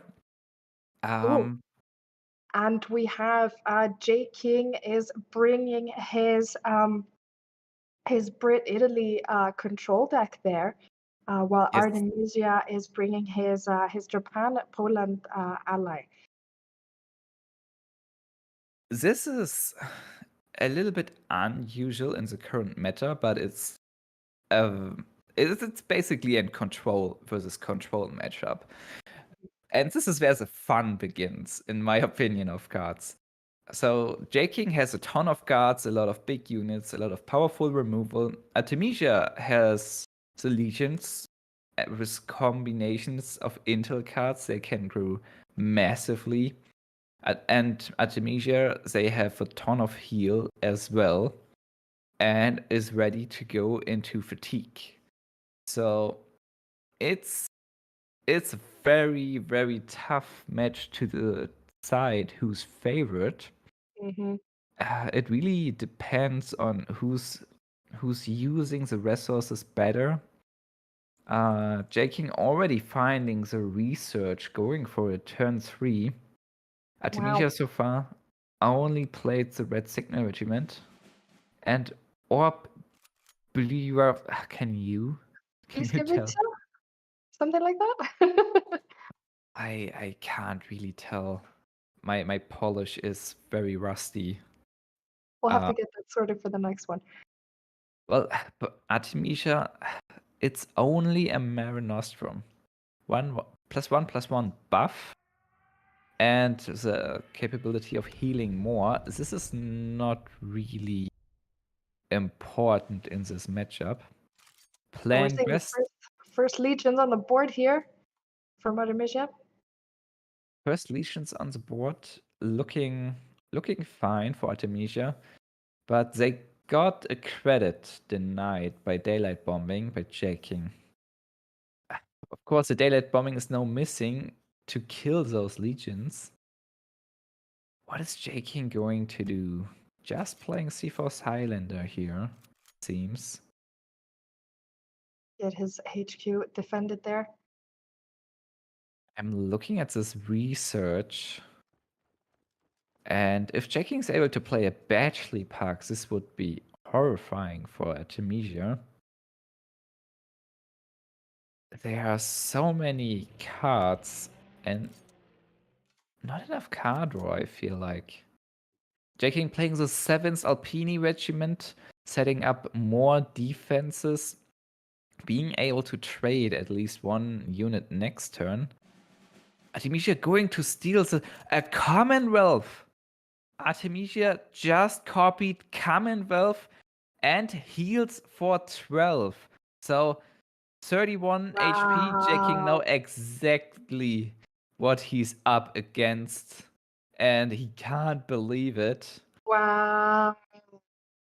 It's the first one, Mare Nostrum, the cheapest and more like the useless cards in J King's deck, but works very well in combination with Commonwealth.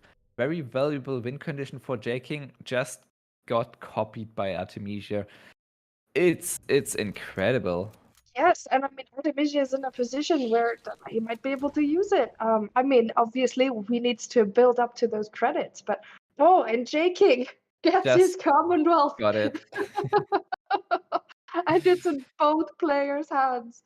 But J King obviously needs to build up the defense on his HQ there before Yeah. he can have any hope of utilizing that win condition. And he can by simply attacking with the 7th Alpini Regiment, killing the Legion, healing for 4. Still only 22. Gonna take a little while, especially when he's coming up against a Signal Regiment there. That's gonna be just taking away. It's not that great. I need to admit that for Jacking here. Oh, second rating brigade, able to kill the Pioneer Company. Honestly, I don't know why J King played it in the middle of the 2 guards, but it doesn't matter because it's just getting killed here. Scouting party revealing intel on J King's hand. Artemisia knows about the C4 Highlander and the other 7th Alpini Regiment here. Now J King is going for the research. And next turn, he is able to play active sonar. With active sonar, Commonwealth is not playable anymore for Artemisia. However, the tier 4 Bletchley Park would send a ton of cards back to the hand of Artemisia. I think both are worth it.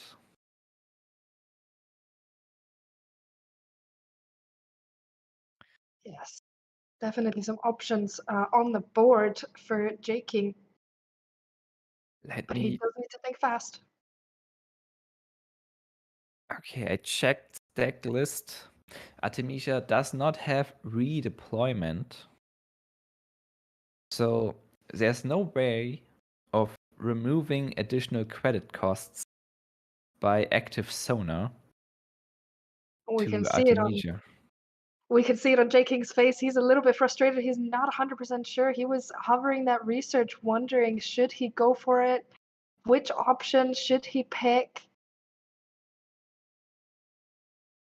And he is on the timer. It's time to think quick, J King. Bletchley is very, very strong against the deck overall, but active sonar will forever make it impossible. He's going for Bletchley. I do like it. I like this choice. He's accepting the Commonwealth, but Artemisia lacks card draw.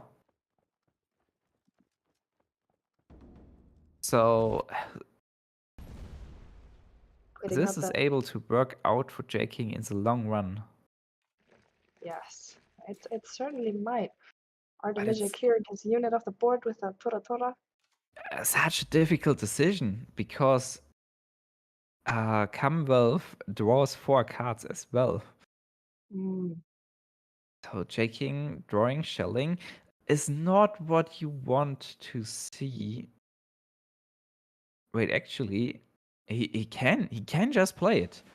This will give card draw for Artemisia, but with Observer Core, he's able to reduce the Bletchley cost. And with supply shortage, he will even draw Artemisia more cards in Overdraw. Overdraw Sendai Regiment as well. I'm sure Artemisia won't like that. Soul of Old Japan. This is a way. No, it's not a way to get an additional card. The Sheen will get placed back into the deck. Artemisia is thinking about killing an own unit to get maybe another high-cost card. How many are there, I really wonder? Kika, Kabanishi, Sneaky Attack, To the Last Man. So only 4 cards are able to withstand the Batchley Park. He's going for it. Killing a unit, dealing damage. Fine, Tora, that's not enough. Long range will heal. Yeah, Artemisia can take that. Maybe just dealing the damage. Karas, I don't think Karas is a good idea. This gives you another card, although you're drawing with that. So could be a good idea. He ran out of And time, so it's Batchley. Batchley. is getting played. Of course, the units are sending back first. With the Karas top deck now, he would have got another card draw and intel. I think he ran out of time, right? Not He did, playing yeah. the Polish Bomber was a little mistake. Maybe. J-King now having a lot of more options, but time is running out. He needs to prepare for a Commonwealth because in 3 turns, Artemisia is able to kill him. Absolutely. He needs to really think fast, and he hasn't been able to kind of turn around the damage on the HQs yet. Yeah, Playing the 7th Alpini, thinking about the 39th Bologna Regiment as well. more like Sexton. Sexton is really a better option here to start chipping away some damage at some HQ HP of Artemisia. This needs to be done. 2 attacks of Sexton will cause Artemisia to not deal Commonwealth lethal damage anymore. J-King is in a really dangerous position. Well, Artemisia. Thinking a lot. Artemisia knows. They cannot let the Sexton survive. To the There we last go. man, it's being played. Another valuable information for J-King. He knows now this 10 cost card was To the Last Man. And of course, one of the remaining cards is the Commonwealth. But without removal, J-King can drop the Black Watch to prevent Commonwealth. As long as Artemisia is not finding any more removal. He's going for the Lend-Lease. Getting some card draw. Yeah. Some card draw, Ultra, another Black Watch. These are formidable options for J-King here. I feel like he's stabilizing a little bit. It does Supply seem supply shortage. Not really a way of dealing with Tano Regiment, but Artemisia does not have intel cards right now. So J-King setting up the Black Watch necessary because right now Commonwealth would end the game. Only 2 damage by Uprising. Uprising is dealing damage. With X is the amount of Polish units died. And only 2 legions died so far. So it's only 2 damage. Usually this is an AoE that kills everything because 10 legions unit died so far. But not like this. Not Artemisia like this. playing the desperate measures. It certainly is starting to feel like it's getting a little bit more desperate. Yeah, it felt a little desperate, but the credit deny does not hurt. It get refilled, and next turn Artemisia will have 12 as well. J-King has found a monsoon rot with a supply shortage. So he's got this combo in his back pocket for when he needs it. And it's a Karas. Artemisia is finally getting this Karas back. It's an intel card. The Tano Regiment will draw into long range Recon another card or J-King won't like that. There's a Shiden. This is highly dangerous, and Karis is drawing some more cards. Now it's really time to get to action. J-King is killing all of those units, but these are 4 Polish units. Uprising now is able to kill all of the remaining Black Watchers, leaving J-King open for the Commonwealth kill, potentially next turn. He has Ultra, but Artemisia has another order to probably deal with that. Just like that, Artemisia's board is empty, but as you yeah. say, to what end? There goes the uprising, clearing all of J-King's units off the board.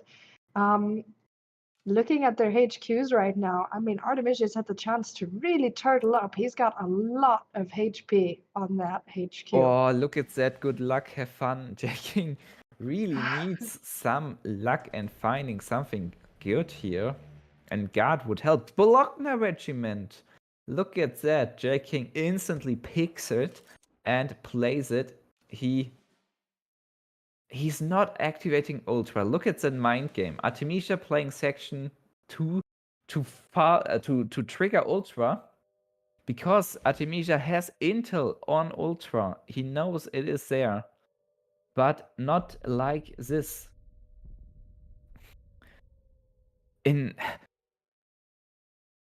Wow. If Artemisia would have played the Commonwealth, J-King would have been dead. But Artemisia knows there's an Ultra, so they did not play it. Yeah. But it's not activated. So a little bit raised off that turn. What is Artemisia going to do? It is. They have this is sneak going to be attack. incredibly challenging, isn't it? Knowing when you can play it.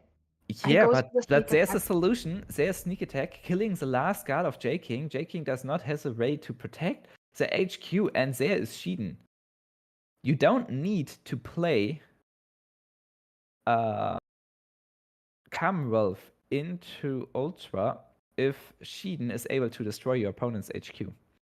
J-King under so much pressure. Wow.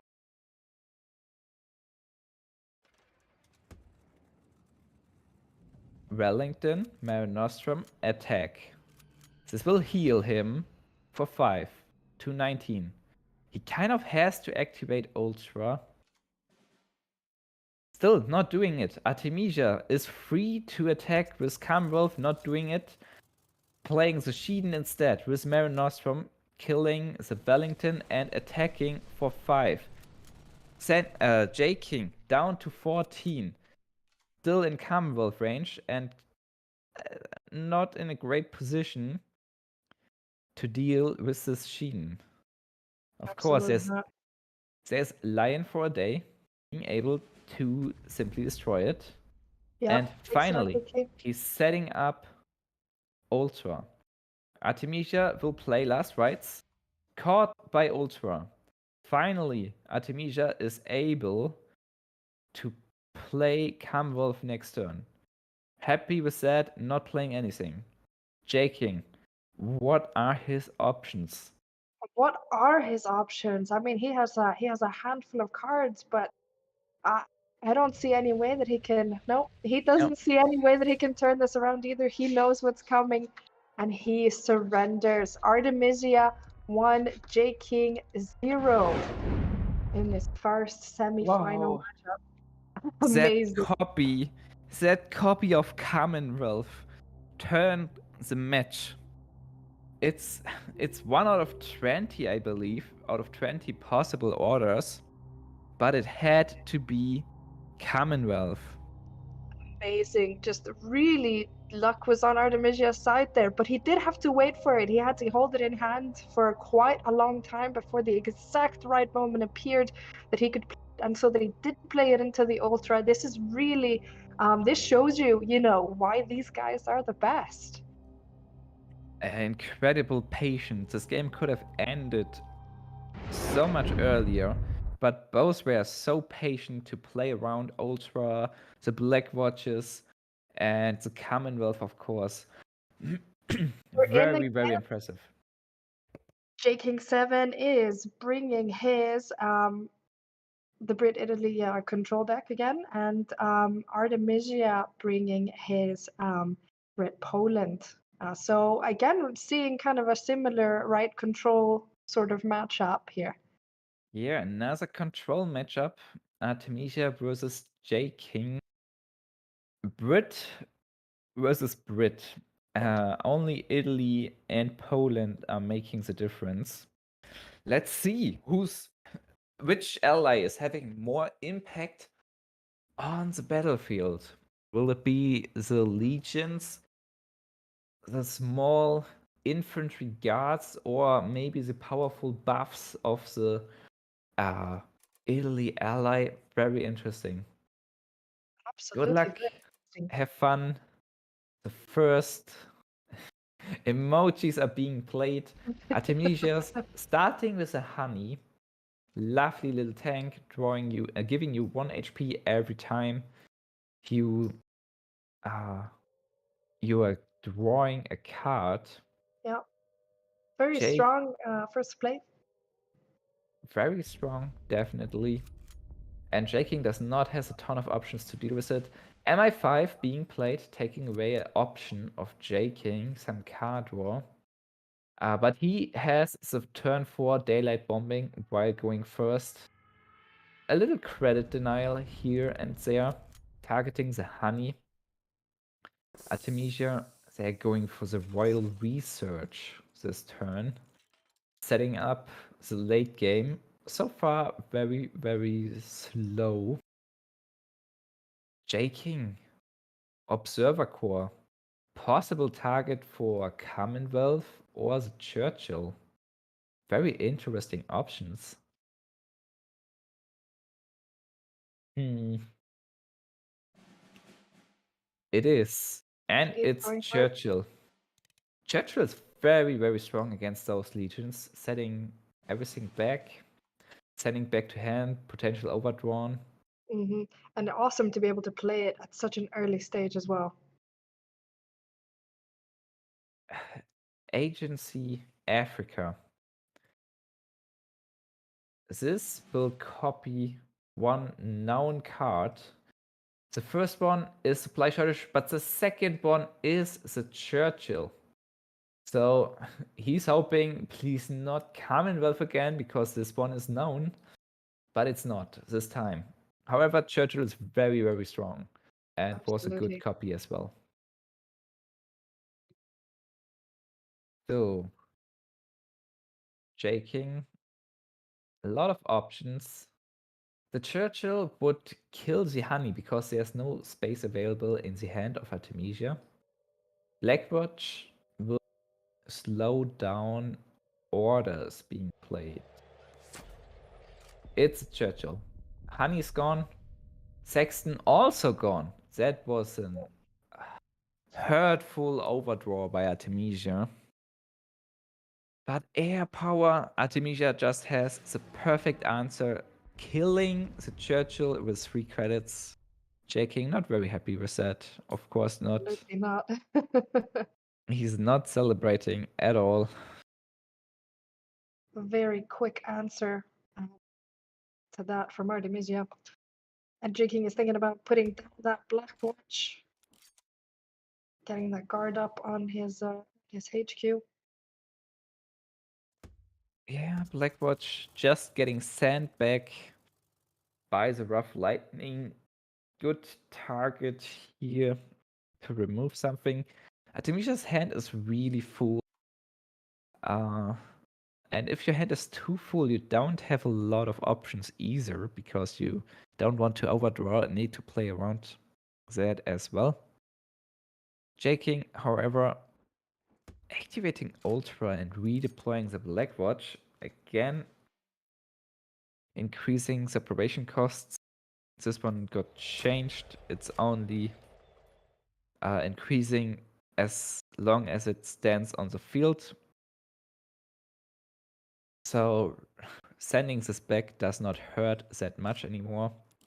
It's the third time Blackwatch being deployed, lying for a day. Another cheap removal for that Churchill. But look at that. Tano Regiment is going to get ready to buff those Legions units.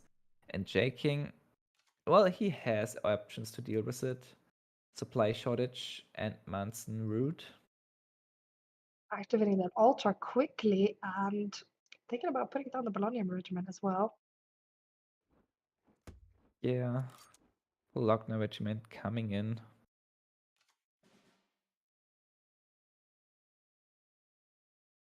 Those Blackwatches are slowing down the order so much. Artemisia just trading into it.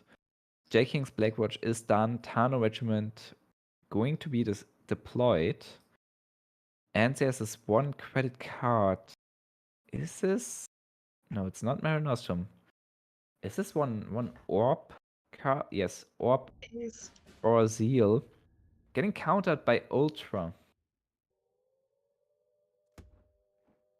And the second Blackwatch. Right now it's getting hard to do something. It is J-King with 2 Observer Cores there as his last draws. But his hand is looking mighty expensive right now. That really limits his available options. Thinking The about supply- playing that 7-cost supply shortage. Supply shortage plus Manson route usually costs 9 credits. But Now it it's costs so much more. 17. Yes, those Madness. Blackwatch has to die while J-King has to hold the supply shortage Manson route combo for the Legions and Tano Regiment. It's a really awkward position for J-King to be in right now. Artemisia is. clearly having the upper hand. Absolutely. And we're just really seeing the strength of these Polish allied decks. Incredibly impressive from Artemisia. Really, really strong. And so much options for Artemisia. Not, it doesn't look like there's one play now. There are tons of plays. Looks like shelling supply shortage is the way. Dealing with this Bologna Regiment, pinning it down, dealing 1 damage, preventing it from trading into the Blackwatch.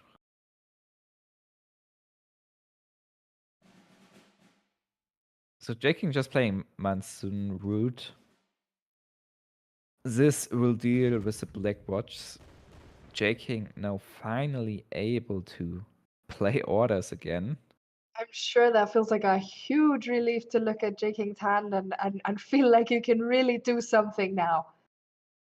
But there's not a lot to do. There's no second Monsoon route. And if Artemisia choose to play the Tano, the Plan West, and the Orb, J-King is in a lot of trouble. Because right now he does not have the answers for that. Of course, he had to deal with the Blackwatch, but this could backfire soon. Artemisia going for research, going for Ultra. I wonder if J-King checks for that. Card or Lend-Lease looks very nice here. 7th Alpini Regiment seems like the way to go. But this Observer Corps should catch the Ultra. J-King thinking about it. Observer Yes. Corps, Lend-Lease, and playing the 7th Alpini Regiment seems like a good play. Interrupted by Ultra, but I think Observer Corps was the single best option for J-King here to trigger that Ultra. Absolutely. And he plays the 7th Alpini. Just got deployed. The second Observer Corps removing the cost of Lend-Lease or Commonwealth? Those are He does the Commonwealth. he does the Commonwealth. But Commonwealth does has intel on it. It does. So Artemisia can see it coming, and J King still has a little ways to build up before he can utilize it. Artemisia thinking about Plan West, but Underground State, but there's a Plan West and an orb. He can get more legions. He can get more out of it. Chooses not to. Drawing into MA5. What is the wrong top deck here? Utilizing the 3 credits if they wish to. Of course, now seeing the hand of J King, there is a Lend-Lease. Blind Short Edge going back for J King. Oh, what is J King doing? He kind of wants to play the Lend-Lease to find a monsoon route to deal with the Stano regiment. But he also wants to heal because he has Commonwealth. Oh, Yes. Artemisia finds their own Churchill, this third Churchill in this game, Ooh. being deployed, sending back the 7th Alpini regiment once again, and advancing into the front line, looking real strong for Artemisia right now. Incredibly strong. J King thinking about his options here. Is he going to put the 7th Alpini back? He's thinking about the 85th Pioneer Company. Finally going for Lend-Lease. Feels a little bit too late, I don't know.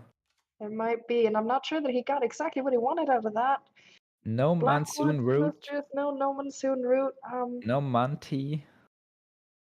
I think he played shelling, I don't exactly recall. But supply shortage and HMS Illustrious going to kill one of those legions. Artemisia finding Monty.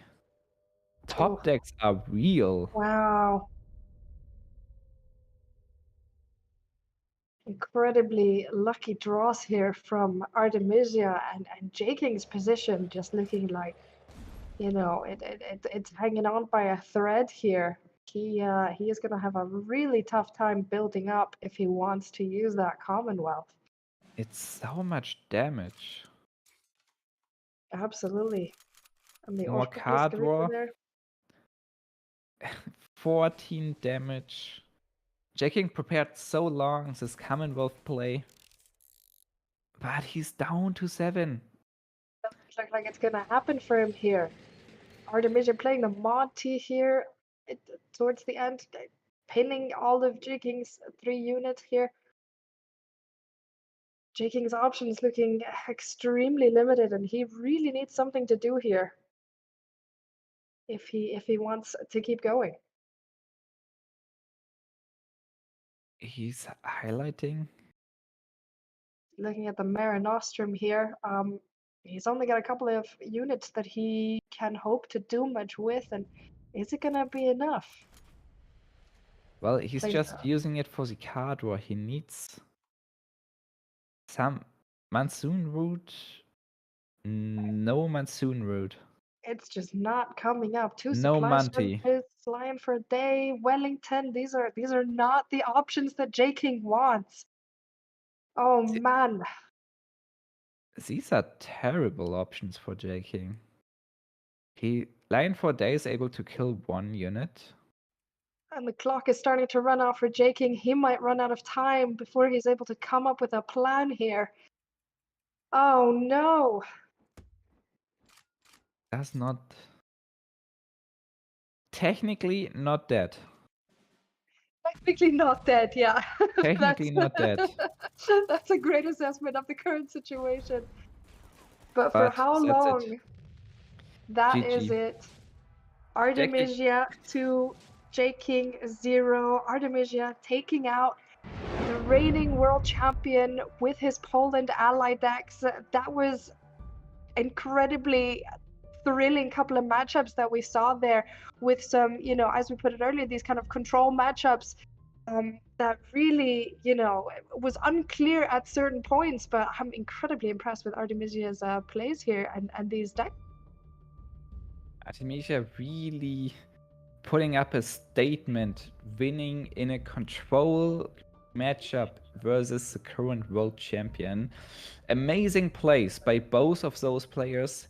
At the end, the RNG favored Artemisia a little bit more, and no mistakes were made. So congratulations advancing into the final. Congrats J-King as well. He has another shot in the bronze match. Now let's take it back to the host desks. Christo and Elin, take it away. Huge congratulations there to Artemisia. What an amazing series. We have not seen the last of J-King. He will have a shot in the bronze match. We'll also see him casting next week for the Open. We'll also see him in the World Championships the week after that. So J-King's got a packed cards schedule. But let's talk about Artemisia. What you and Darkness were talking about. What a statement to make, to go over the defending champion in a very control heavy matchup. That is typically where J-King thrives. Absolutely, incredibly impressive. And these Poland ally decks are something that I'm kind of seeing for the first time here. I was very curious to see how they would go, and Artemisia looks like he's really proving that he knows what he's doing with them. Of course, J-King, a total titan here, and he did play these games really well. And as Darkness said, there's a lot of RNG that came into play here. Artemisia, of course, getting that Commonwealth in the first game, which, amazing, really extremely fortunate. And on the other hand, J-King got quite unlucky at other times. But yeah, amazing series of games, and huge congratulations to Artemisia. Something I loved about Artemisia ending up with Commonwealth in that first game was the fact that wasn't necessarily part of their game plan. But wait, I can put this in, I can work around this, I can play around the Ultra to make sure that, I've got the right cards at the right time. So I think that was huge. And then sure, there was a couple bad draws. It looked like J-King just wasn't digging up what he wanted in that second matchup. But I think some of it goes back to that, having that Legion list where you've got the flexibility. And when you draw the right cards, you're really able to frustrate your opponent, because you can kind of find the right solutions to clog them up and block what they're trying to accomplish. So I think those were a great series of matches. You saw Artemisia's lists really prove why they are why they were brought this weekend. So huge plays there. Before we get to our second semifinals, I wonder if we're going to check the bracket one more time. We will. So let's take another quick look at that bracket before we pop into our second semifinal. So as we just saw, Artemisia defeating J-King 2-0, go into the finals. Cappuccino versus No5 is going to be our second semifinal. And we'll get that going in just a moment. We're going to have Berto and Spooz calling all of the action in our second semifinal here in the November Officers Club Championship. Welcome everyone to the second semifinal here. Christo already mentioned it. It is Cappuccino versus No5. Unfortunately, we're a little bit stuck in rain here, looks like, so don't be too distracted from that one. Good to see you back, Berto. I think we take a quick look at the decks. We already looked at Known's deck when we were in the featured quarterfinal. So we should probably just take a look at Cappuccino's decks. Berto, would you be so nice and lead us through these? Of course. So here we see the more typical, the more standard US mid-range that uses the Germany ally. And even within the Germany ally, there's a ton of options with this deck. And Cappuccino going for the more aggressive route, choosing to run Blitzkrieg instead of things like the US research and island hopping. So a lot faster to kill. Sometimes you lose out on a little inevitability, though, against control decks, however. But apart from that, all pretty standard, very strong list. Very resilient against control decks, and sometimes you're able to just grind them out. And for his next deck, this is a really exciting one for some, and horrible memories for others. This is the credit denial list that was so dominant a few months ago when supply shortage and critical damage was overtaking the meta. Since then, supply shortage has been nerfed to 3k and critical damage has been entirely reworked to not combo. So this deck gets a whole lot weaker, and we haven't seen it for quite a long time, but it still has the potency to keep your opponents off of those credits, get to a quick Commonwealth, and draw a whole lot of cards. So one question I have here for you, that one card on the Japanese side there, 5 credits, the Key 61 Hien, just one copy. Yes. What do you think is that one for?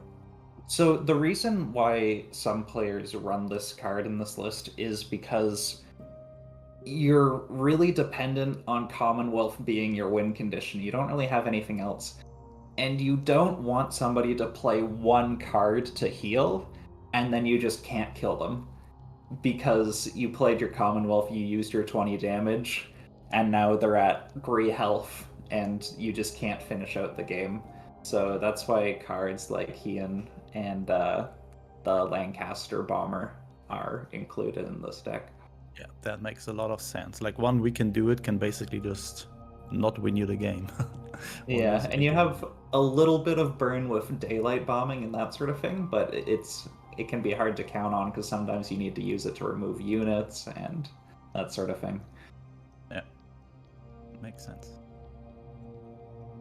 All right, and we have one of the rising stars in competitive play and on ladder, the Soviet France control deck.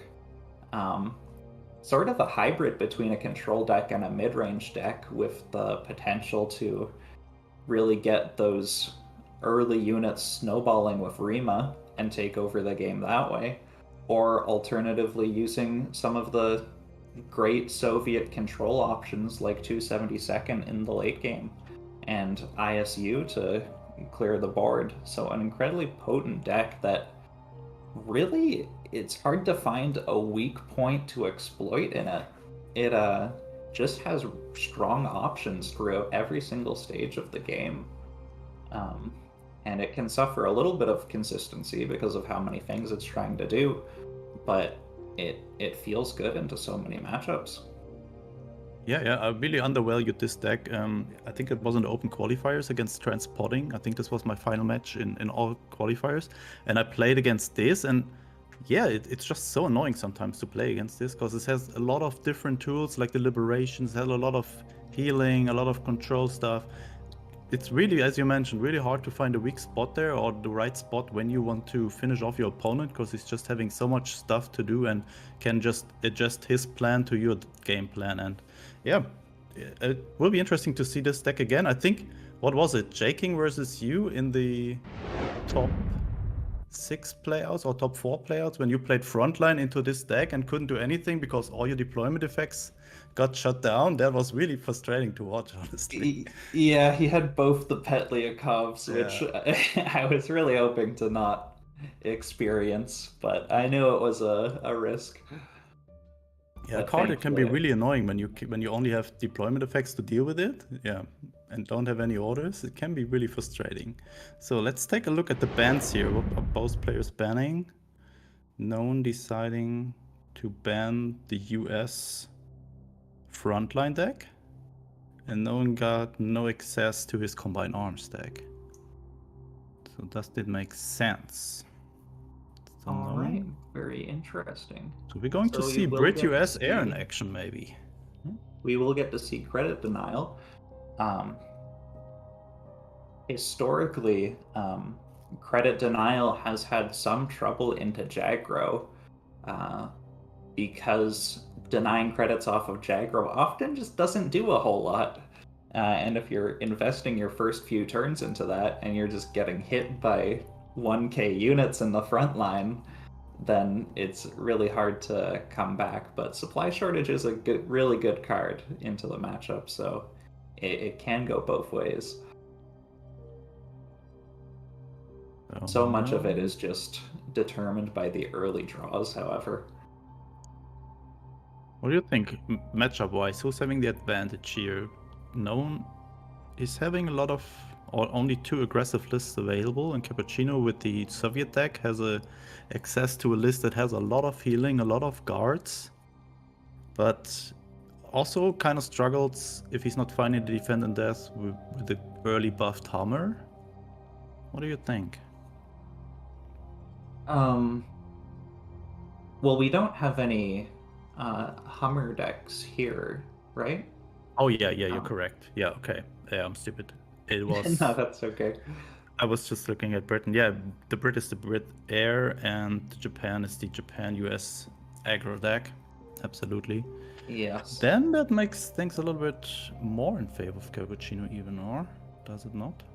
I think maybe. I don't know. The lists are so far from what I tend to play and so far from what the meta has been for a long time that it becomes really difficult to say.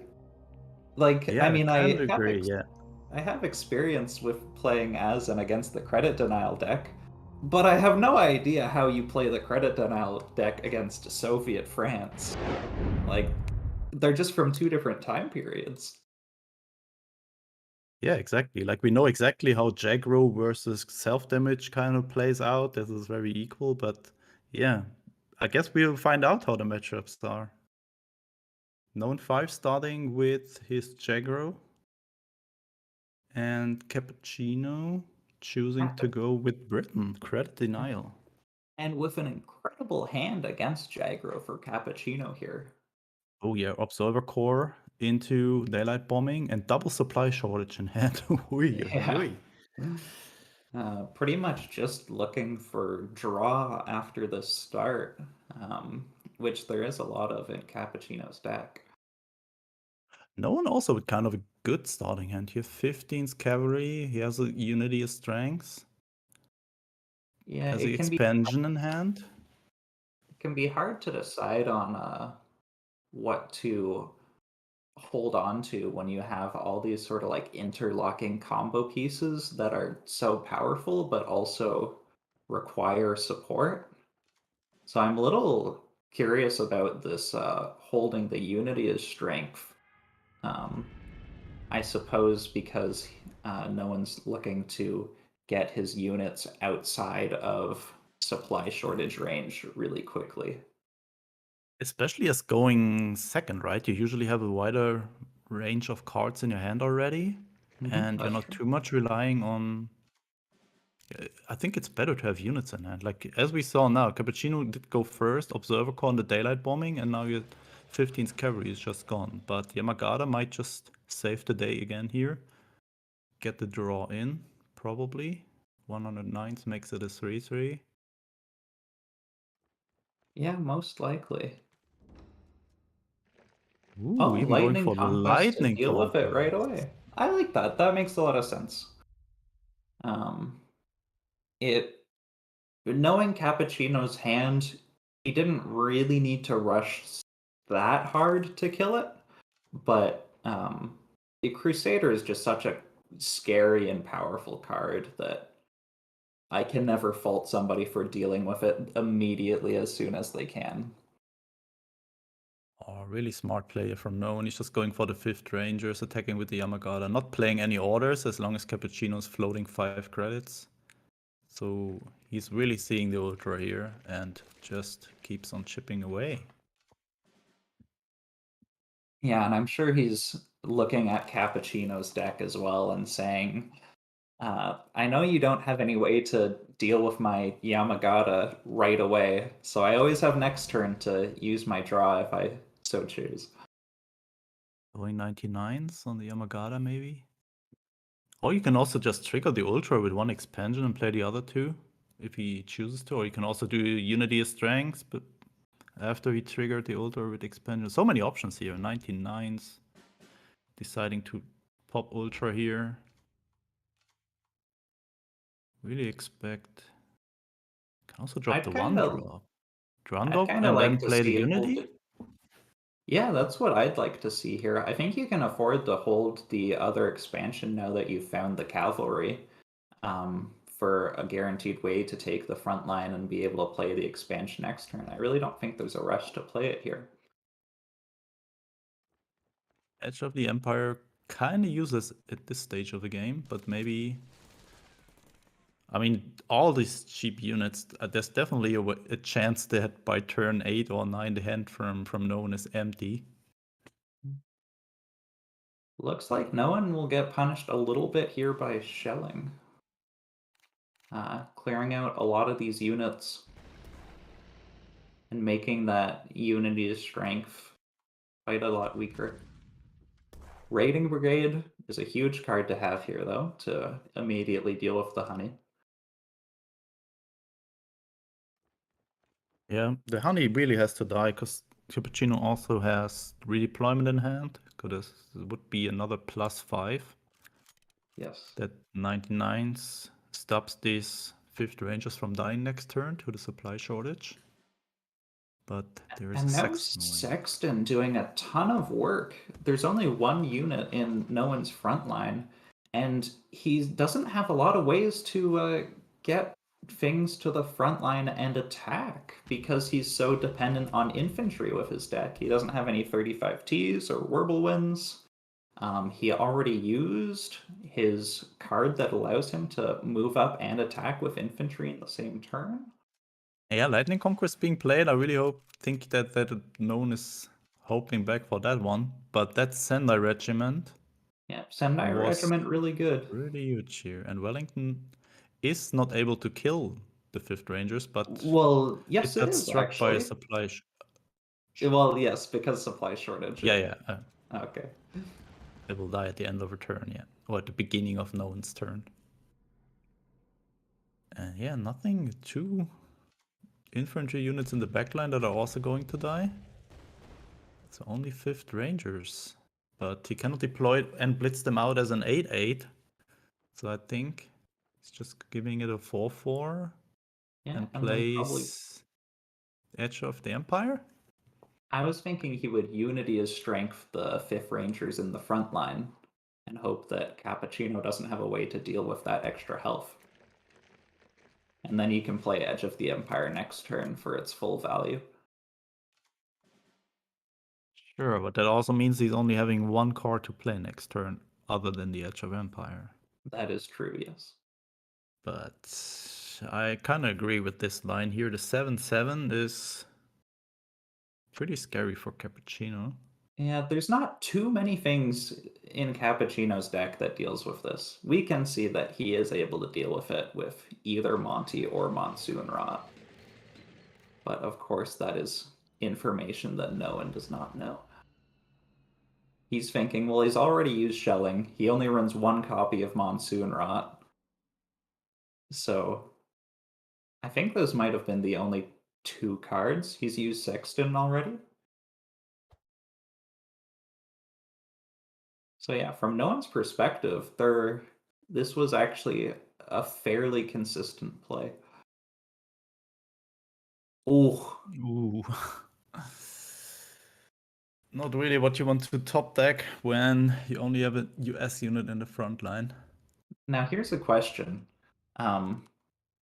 Expansion gets shuffled back into your deck.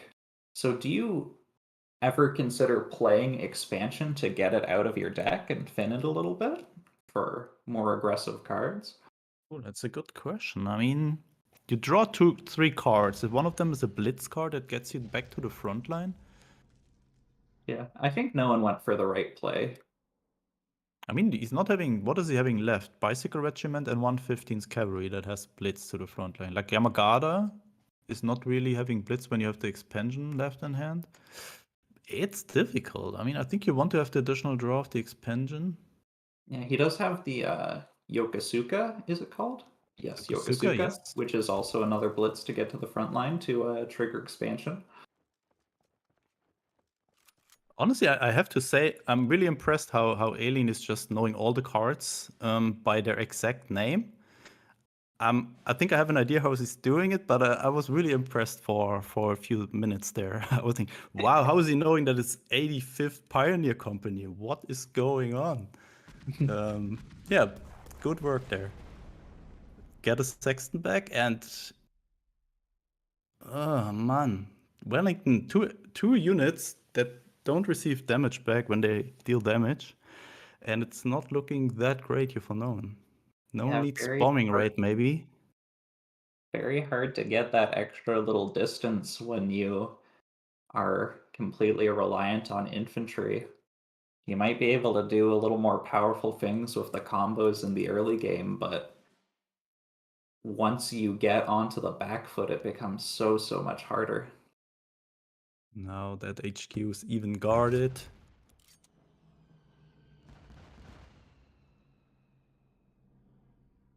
Yeah, I don't see how no one is ever coming back here. That key down to 3. Yeah, this is not it. This is not it. And Cappuccino taking the 1-0 lead here against Japan, US, aggro. Yeah, that was a great game. So patiently played by Cappuccino. Yeah, it was a lot of damage early on, but then really well stabilized there. Played their cards pretty well, got the most value out of them, very patient, and really well deserved 1-0 lead here now. And now we Definitely. see that Soviet France deck in action.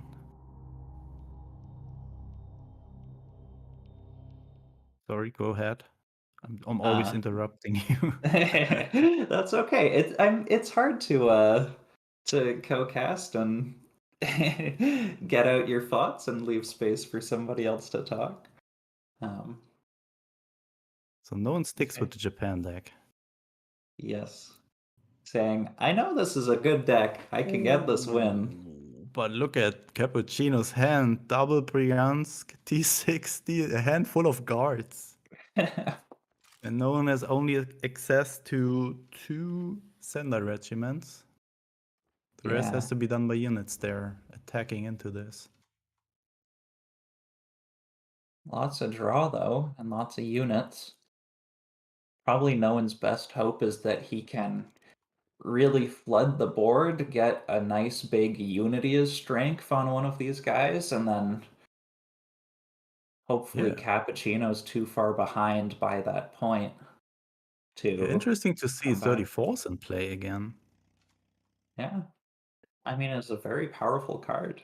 And you're a lot less concerned about your deck size when you're not running Feigned Retreat. Oh yeah, that's a good point. So they're not that essential discards like you have with Feigned Retreat. Yes. Starts chipping away on the Bryansk, and that's a decent front line there. Yeah. Getting this flooded board early in the game for the unity is strength. Wow. Can even play one more unit before it goes with it. Yeah. So what are you doing here? Are you doing one big unit and attack into the Bryansk, or are you doing one big unit and attack with the other non-buffed units into Bryansk? How would you do it? Oh wow! Raiding Brigade.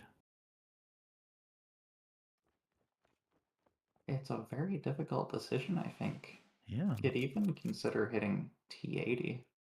T60 Yes. rather. Especially with funding the Raiding Brigade, right? So you can just play it next turn on the Bryansk and then... Oh wait, what?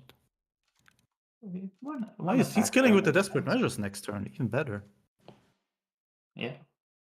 Unless Cappuccino decides to play it safe and trade himself, which it looks like he's going to end up doing, which makes a lot of sense. Giving himself an Ishak here. And just another one. But No one instantly going over to that raiding brigade.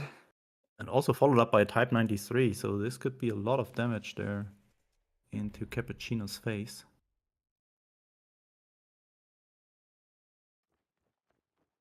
Honestly, that Signal Regiment might be the MVP here. Cappuccino needs to find a liberation, maybe. I mean, he has called to colonies there.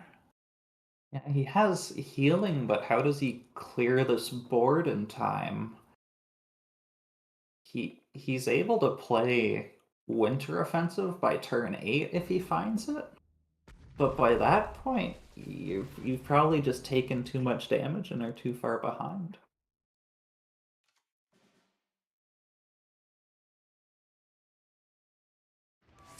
Just another guard. Yep. Just have to hope that there's not another Unity in Strength in no one's hand, which thankfully for Cappuccino is not.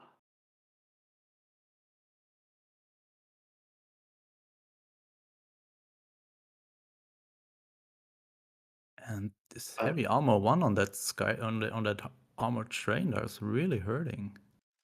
Yeah, the heavy armor is always really hard for Jaguar to get through.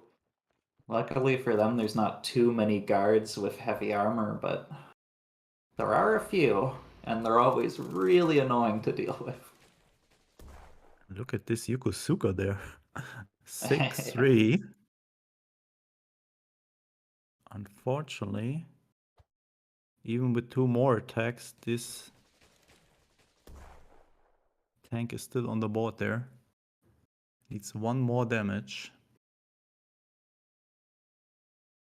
The light infantry from the tank also really nice against Jagro, being able to trade into this bicycle regiment. Or even trade into also the combined with 34th and the- play Winter Warfare. Yeah, combined with the Winter Warfare, it's pretty strong. There it goes.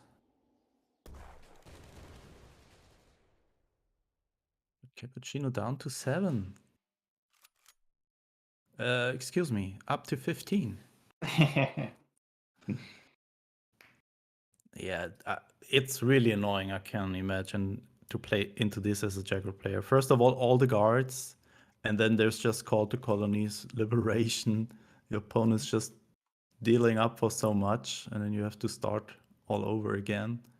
Ooh, There it is, just a little bit late. just 1 turn too late, yeah. But he can still make it +4/+4. Yeah.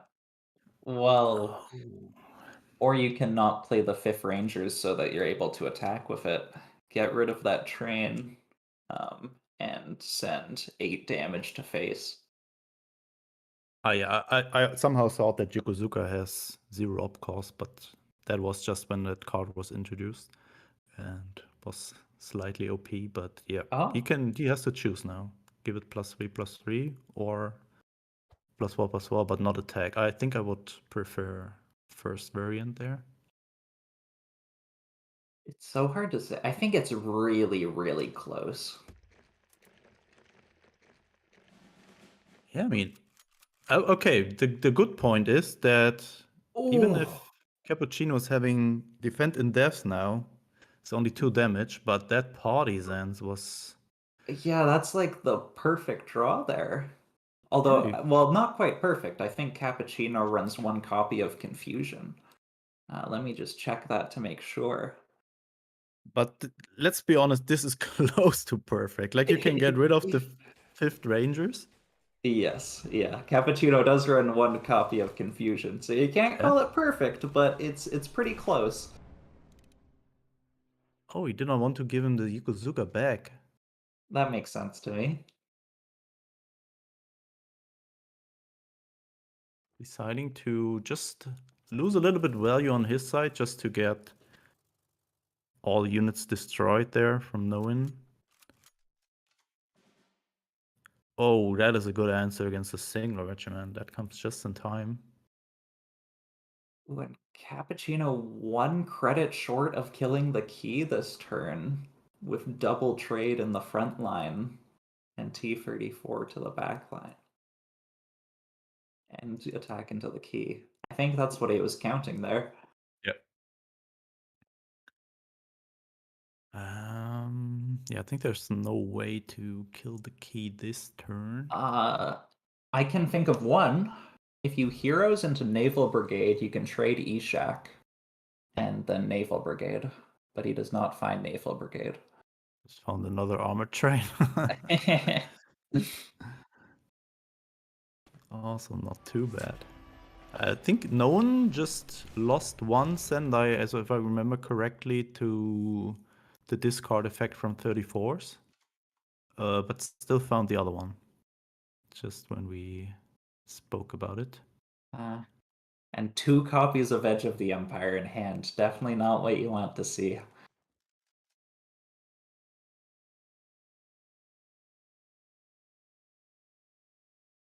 So, but next turn, Cappuccino's able to finally get rid of the key 83. Yes. Unfortunately, has to take 1 more damage from the signal, but with that amount of healing in the deck, I think that is something you can afford there. Also double spy rings there with the potential to find the Brit Research and get raiders out of them. Yeah, and German research could kill the Signal Regiment. And Quite some options there, absolutely. So USA research even to guard the HQ is really valuable. Maybe guard isn't exactly the word I'm looking for, but protect.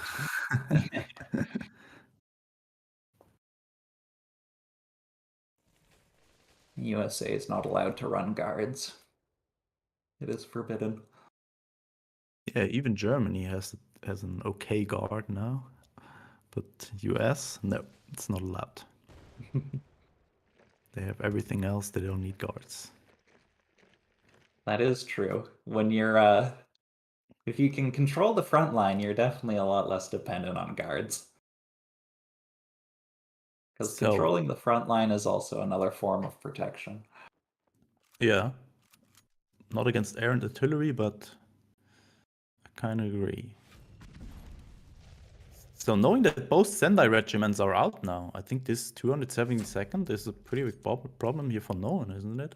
Yeah, for sure. And no one doesn't run type 94 either for the other removal option that Jagros usually have. Yeah. Interesting to see the Char B1 there. It really is such a powerful card. It's just hard to make it work. It's hard to make cards work that don't have guard and don't immediately have a deployment effect early on.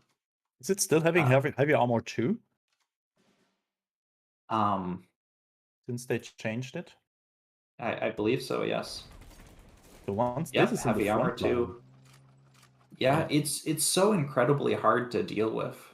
The concern is just if your opponent can ignore it, but with 2 guards, it's pretty much impossible to ignore it. And am I seeing this right? No one is out of cards in deck entirely? Absolutely. And he just can't make it through. The signal is not enough to burn out with all of his units. So this Japan-US deck did not perform too well in the semi-final here. So we have our second finalist, Cappuccino, taking on Artemisia in the finals, and the bronze match will be J King versus Noen. Yeah, grinded to a halt with all those guards. Yeah, that was really a wall of guards there, absolutely. So I think we will see each other in the finals again, Berto. But for now, we give it back to Christo and Elin, and we see each other later, guys. Now, Elin, I want to say that Noen and J King were probably the 2 favorites coming into this event, and we're gonna see them both in the bronze match. Absolutely. This is an incredibly interesting series of matches that we've had here. A very impressive performance by Cappuccino here, going 2-0. And I'm just looking at the board here. We've seen a lot of games like that today, which is just incredibly interesting. A lot of domination going on with this kind of wide, varied bunch of decks and different players that we're seeing. But amazing performance by Cappuccino.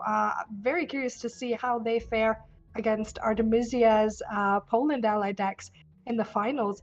But of course, first, we need to see the two Titans battle it out in the bronze match. Absolutely. Cappuccino had a great performance there. Congratulations to them. See them in the finals. And we're going to take a quick break, get everything all sorted, and get ready to go for the bronze match and then the finals here at the November OCC.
Welcome back, everybody. We are in the final leg of the November OCC. We started with 8. We are down to 2. But before we get there, we're going to have our bronze match coming up in just a few moments. Elin, how excited are you for us to be seeing kind of the end game of this November OCC? Super excited, and it's been such a great bunch of matches today. We saw some newcomers coming in at the beginning, have some good performances. Unfortunately, weren't able to take on the kind of, reigning titans in the kind of OCC scene. But it's led to a very interesting final matchup, I think, where we're going to be seeing in this bronze matchup, J King 7 versus a No and 5. Two big titans, of course. J King 7, the reigning champion. J King and No One have had so many matches against each other, so it'll be really interesting to see how this one goes today. And then for the final, of course, Artemisia and Cappuccino. I mean, I've sort of spoiled the whole bracket by now, but such an awesome bunch of games that we've seen today, and really curious to see what the end result is going to be. And certainly interesting that Artemisia made it all the way to the end with his Poland allied decks. So who knows how that's going to go versus Cappuccino's lineup. Absolutely. And there you see Artemisia and Cappuccino, both 2-0ing, potentially two of the best players in the game right now. J King heading to the World Championships in a couple weeks. Noen constantly a top performer here. Both of them going to the bronze medal match, but you've got Artemisia, Cappuccino in the finals. That's coming up in just a little bit. Elin, like you said, Artemisia bringing that pretty much full Polish support lineup.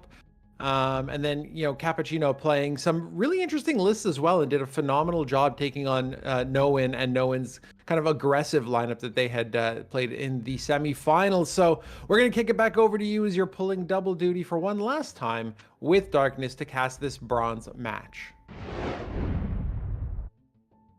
Hello everyone again, it is Elin and I am joined by Darkness. We are going to be bringing you the bronze medal match for this November OCC. It is going to be reigning world champion J King 7 going up against No One 5 in this bronze match today. So ahead of these matchups, shall we have a quick look at their decks? Darkness, do you want to talk us through this? For the audience, of course, I will remind everyone of the decks they are playing. Remember, this is now best of 5. It's a bronze match. No bans. You have to win with every single deck. And J King is bringing for us Japan, France, Resistance. This is a control deck targeted to beat especially ground unit based aggressive decks, but also kind of strong against control decks. His second deck is Soviet Italy self-damage. Not like the usual self-damage with Japan, but with Mare Nostrum added from the Italy side. He had great success in the first matchup today against a mirror matchup. And last of his decks is the British Italy control deck. A ton of guards, a lot of heal. And Commonwealth is very, very strong, being able to, just instantly blue an HQ up if you're not too busy playing around the opponent's Commonwealth who just copied that. No pun intended. If you want to know what that means, watch the first match of J King, the last one against Artemisia. And No Ein 5 is bringing 3 decks as well. It's Brit, US. This one we already talked about that. Let me open No Ein 5 decks for you. It's the air deck, the only air deck we are seeing today, with US ally back to the roots before Italy was the main ally of air, of course. Then the second one, we watched that and talked about this a lot. It's J aggro with USA ally. Very interesting choice with bicycle regiments. Let's see if 9-5 is finally able to get this explosive snowball start against J King. And his third deck is German Brit. And this is an Humber deck. It's also very fast. A snowball deck as well, and able to just over one J King if he's unable to set up his defensives. And yeah, no bans. These are the lineups. J King with a little bit more control, 9-5 with more aggro. But even if you think you're playing anti-aggro decks and 9-5 is playing aggro decks, don't let this fool you. I did it and I lost against 9-5. He's one of the strongest aggro player out there. He's he's just dominating ladder with aggro. You saw earlier he has the highest win rate among all of those players, and he can turn everything around by playing very carefully and playing around his strengths and win conditions like no one else. Absolutely. He's someone that we've seen consistently in OCCs playing incredibly impressively, taking off then some decks that may look odd and unfamiliar to some of our experts, but then he pilots them just with amazing accuracy and is able to pull out some really impressive wins. So very interesting to see how these go. And as you say, best of 5, no bans. So whoever wins is going to have to win with all of their decks. And I believe we are in to the first game in this best of 5 series, J King 7 versus Noen 5. J King here bringing his Soviet Italy self-damage deck, Noen bringing his Brit USA air deck. This is definitely the worst matchup for the self-damage deck. Brit Air is very strong because those bombers are really, really strong in just clearing the units J King is able to play. However, there's quite some removal from J King's side, like those Red Dawns. So maybe he's able to get into that match and take maybe even a win out of it. For now, sure that... he's look. J King is playing Bloody Sickle, but only is having 2 Marinostrums. The red banner. This is not what you want to be. It's not the 3 34th guards yet. No, not getting what he wants, and the RNG has not favored J King 7 so far today, so it'll be interesting to see if we get some luckier draws in this one. Well, we need to see. Red Dawn is being played, killing the Greyhound in the front line. Red's 9-5 is playing Convoy, filling his hand again, finding a Gladiator. Now 9-5 is being able to deploy the SU. More damage to the HQ, no synergy yet, but... J King crossing his fingers there. He's really hoping for 9-5 to not have an immediate answer. Like 2 close air supports.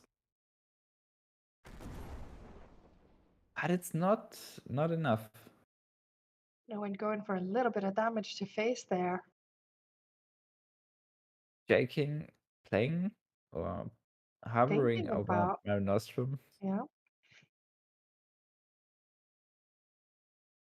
Interesting choices here, looking at the first rifles. But he's using the Marinostrum, killing the Gladiator. capturing the front line. 9-5, Saxon. Very strong move. Pinning down and of course leading towards just killing the SU with one single attack. J-King needs to put some more units on the board here and keep up the pressure. Well, the first rifles is not dealing a lot of pressure against 9-5. It's not a good option. He really needed a Red Dawn top deck to deal with this situation now. But it looks like he thinks the first rifles is the best of bad options, perhaps, in this case. Man, the cards are just really not on J-King's side so far today. He's running up on the timer now. Decides to go for the first rifles under a little bit of pressure. Doesn't see any better moves for himself. No one with Apparently another not. swordfish there. The swordfish is really strong. It's so hard for J-King to deal with those bombers, especially when they are buffed. Like this close air support is coming in. Saxon instantly killing the SU.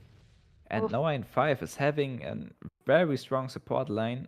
J-King only top decking the 456th infantry rifle regiment. Rifle or infantry? I believe this is Rifle. the rifle regiment. Yes. It's a rifle regiment. J-King Does the looks like winter warfare.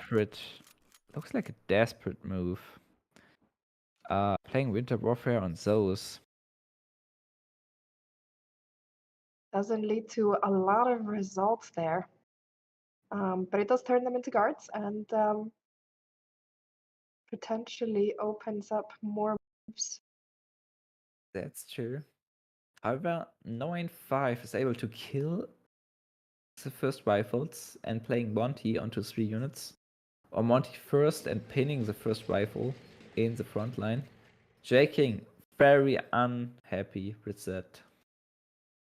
Absolutely. No one getting the Spitfire there. The Spitfire will get Fury. So another major threat for J-King.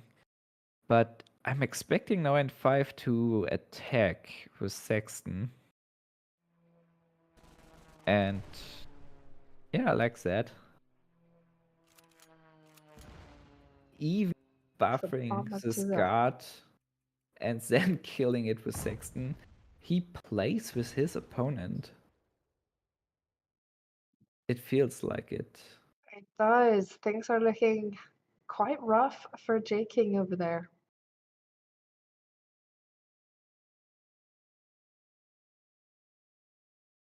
Thinking about that 5-year plan. Get a bit of card It's drawing. the only option, I think. J-King needs card draw. He needs options. Like at least one Red Dawn. There's none. But 2 Bloody Sickles will be able to kill this little gladiator while also dealing more damage.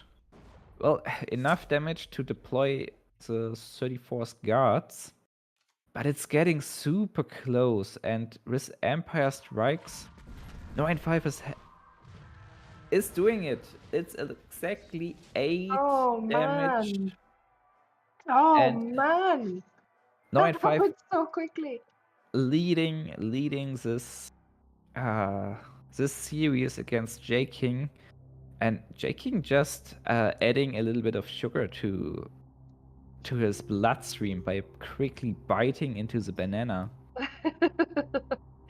Let's hope that that little bit of extra sugar does well for him in this next matchup. 9-5 successful in this first game with his Brit USA air deck. Curious to see what he will bring next. Well, the self-damage deck is definitely the weaker deck of J-King, and this was the worst possible matchup. So now we can expect a little bit better from J King.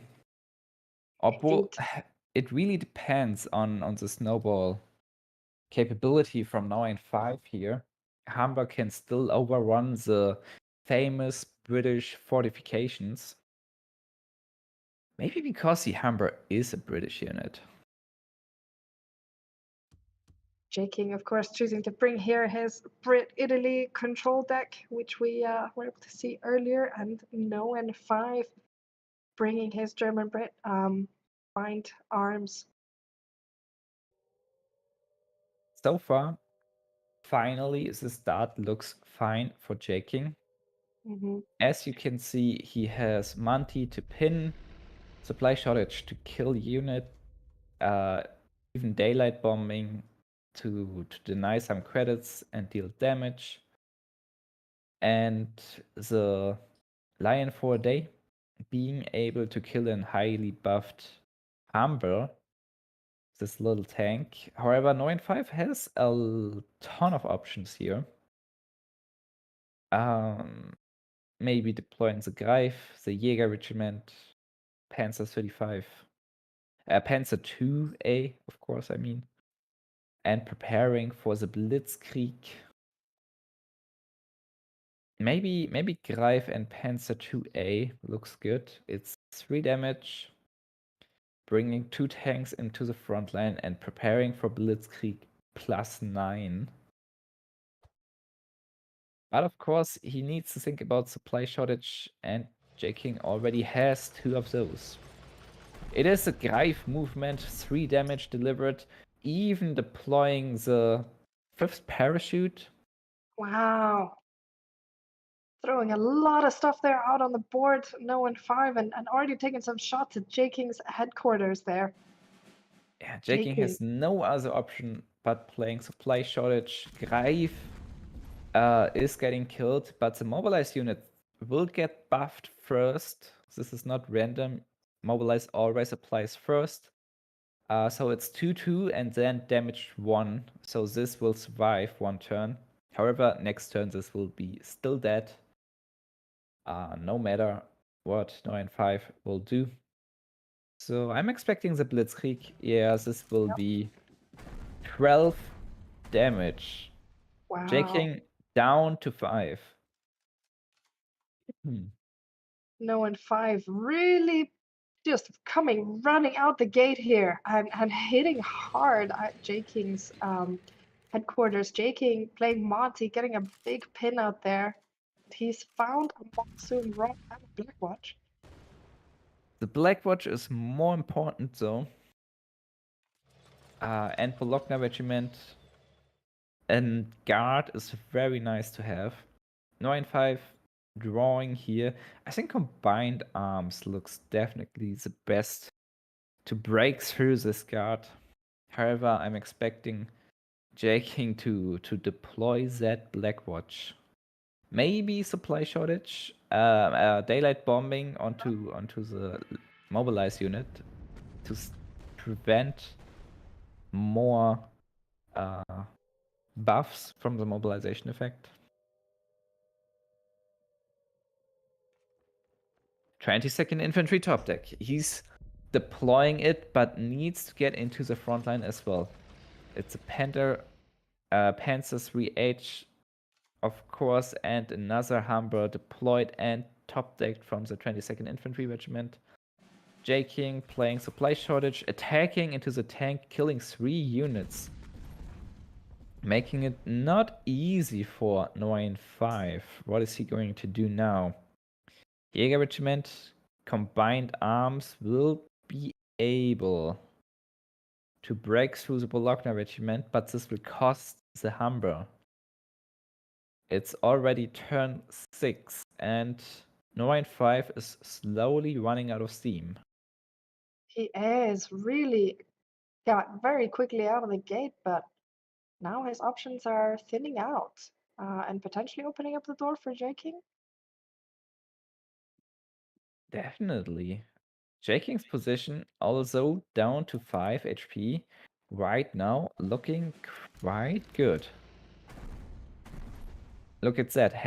The Humber is going to die. 9-5 is deploying more units, is completely out of cards. Monsoon Route. J King has found almost every single monsoon route that he could possibly find. He needed some in his last matchup, not right now. Yes. Well, Blackwatch is protecting CHQ. And 9-5 is going into the front line. Although Blackwatch is having guards. The second Paracy top deck, maybe a little bit too late. Supply shortage is going to kill everything. Yeah. No pins a target for the second Paracy.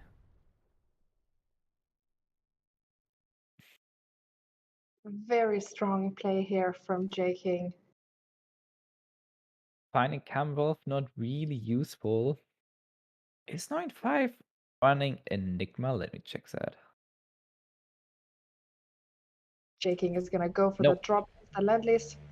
No Enigma. I'm sure he checked that as well. So he can draw without fearing a major comeback of 9-5 because of the lack of Enigma. More guards for J King and not a lot of options here. He could even play the Wellington and start dealing damage, or just 2 guards and sending one into the front line, completely dominating the board right now. 9-5 does not have really options Absolutely to not. do something here. He is not finding the units that he needs on the top deck there. Second Paris C, Panzer 35T, and a couple of combined arms in his hand. Not what he needs right now to deal with J King. Definitely not. 7th Alpini Regiment, another powerful guard. So hard to break those defenses for 9-5. Absolutely. And pushing those Black Watches up front and starting to take a little poke at Noen's headquarters. And Noen sees that he doesn't have any more options. There's nowhere to go. Giving J King the win there. So we are 1-1. Indeed, J King's powerful control deck was able to get the victory against the Humber deck of 9-5. 1-1.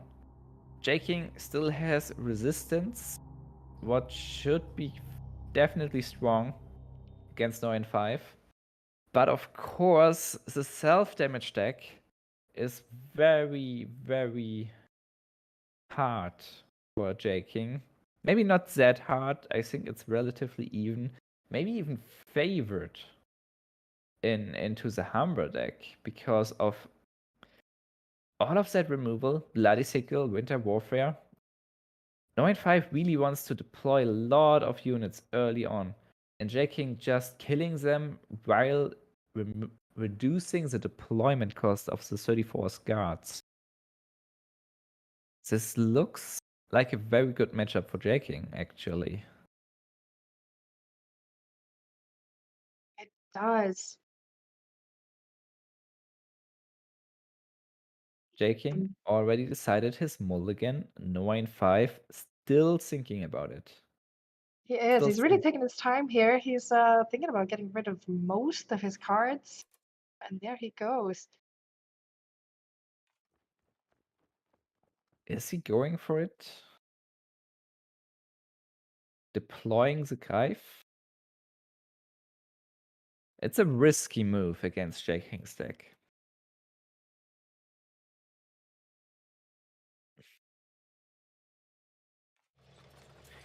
He's doing it. He's going all in. And it's an easy winter warfare decision, killing 2 units, dealing 1 damage to his own HQ, leaving 9-5 with not a lot of options, a fighter and combined arms 2 times. Yeah, he Definitely. already ran out of steam, and he needs to hold back a little bit. Yeah, Just it is. like that top deck Humber getting buffed +1/+1. he's maybe back into the game from his perspective, but J-King has so much removal, being able to kill the Humber and deploy the guards. A very strong move there from J-King. No one may have thought that he had a shot there, but it was quickly wiped out. Yeah, it was not enough. Well, 9-5 had to go all in because he needs this explosive start with his deck.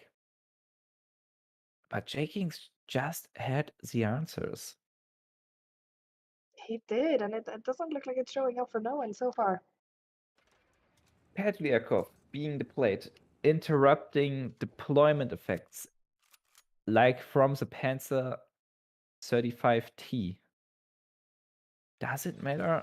I don't think it matters that much. Well, at least a little bit. Wow. 9-5 able to use combined arms, buffing the Panzer 35T, killing the guards in the front line. But it J-King doesn't last for long. The doesn't Petliakov last is long. on him. Red Dawn killing the fighters, which stopped the Petliakov from attacking, and that's it. The tank is gone. The last unit is sent into the front line. Without the card draw, it doesn't look very good for 9-5. T80 is trading, Petliakov is killing, SU is getting deployed without even damaging the HQ. Maybe J-King's just choosing more stats, the 6-6. I would tend to deploy the tank. It can move and attack. Yes. Get up there quicker for sure. Now it all depends on no one's top deck. He gets a Humber. That's not enough, it feels like. Definitely not. J-King getting into the front line, deploying another unit, and maybe using Red Banner here. This would be possible to get a guard, not just trading. This is definitely a fine way of securing this game. Flampanzer not doing enough. 9-5 can drop it. And yeah, It's only move. it's his only move. That's not a great position to be in here for no one 5. And it feels like he's just dropping things and feeding him to J-King, who just uses Petliakov and the various units he has on the board to clear out whatever no one is lucky enough to top deck.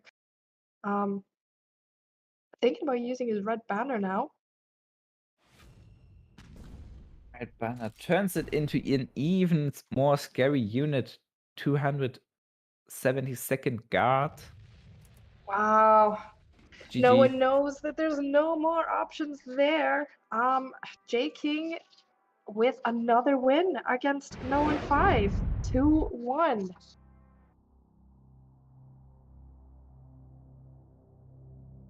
For J-King, this was really important. Getting the good matchup on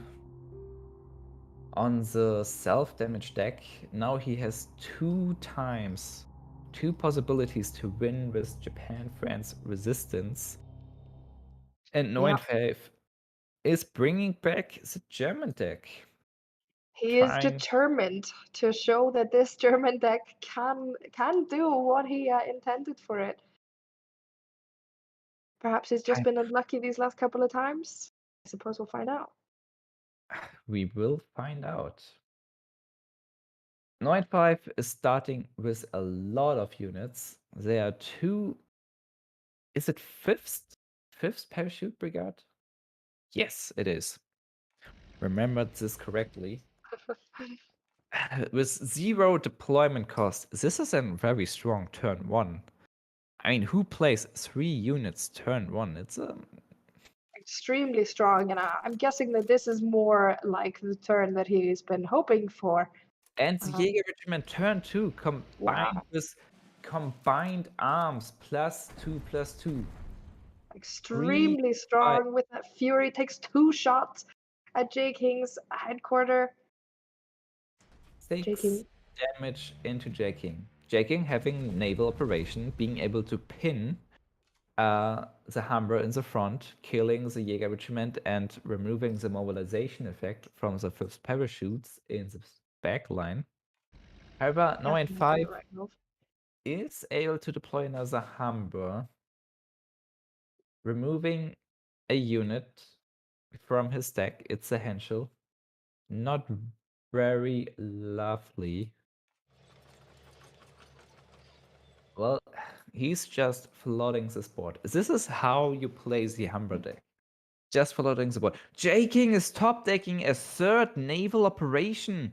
He has Wow. only he has all 4 in his deck, but so far managed to pull off 3 of them against this Snow and 5 Humber deck. Finally, RNG is working in the favor of J King. It was saving it all up for this match. Saving it for the bronze match. This is how Mhm. you do it. Securing the $300 of the OCC tournament. However, 9-5 buffed the Panzer 2A +1/+1, dealing 2 more damage. Tora. This is potential 3 damage with Imperial. Still not enough to kill the Humber. J King is thinking about it. He could, and I think he should,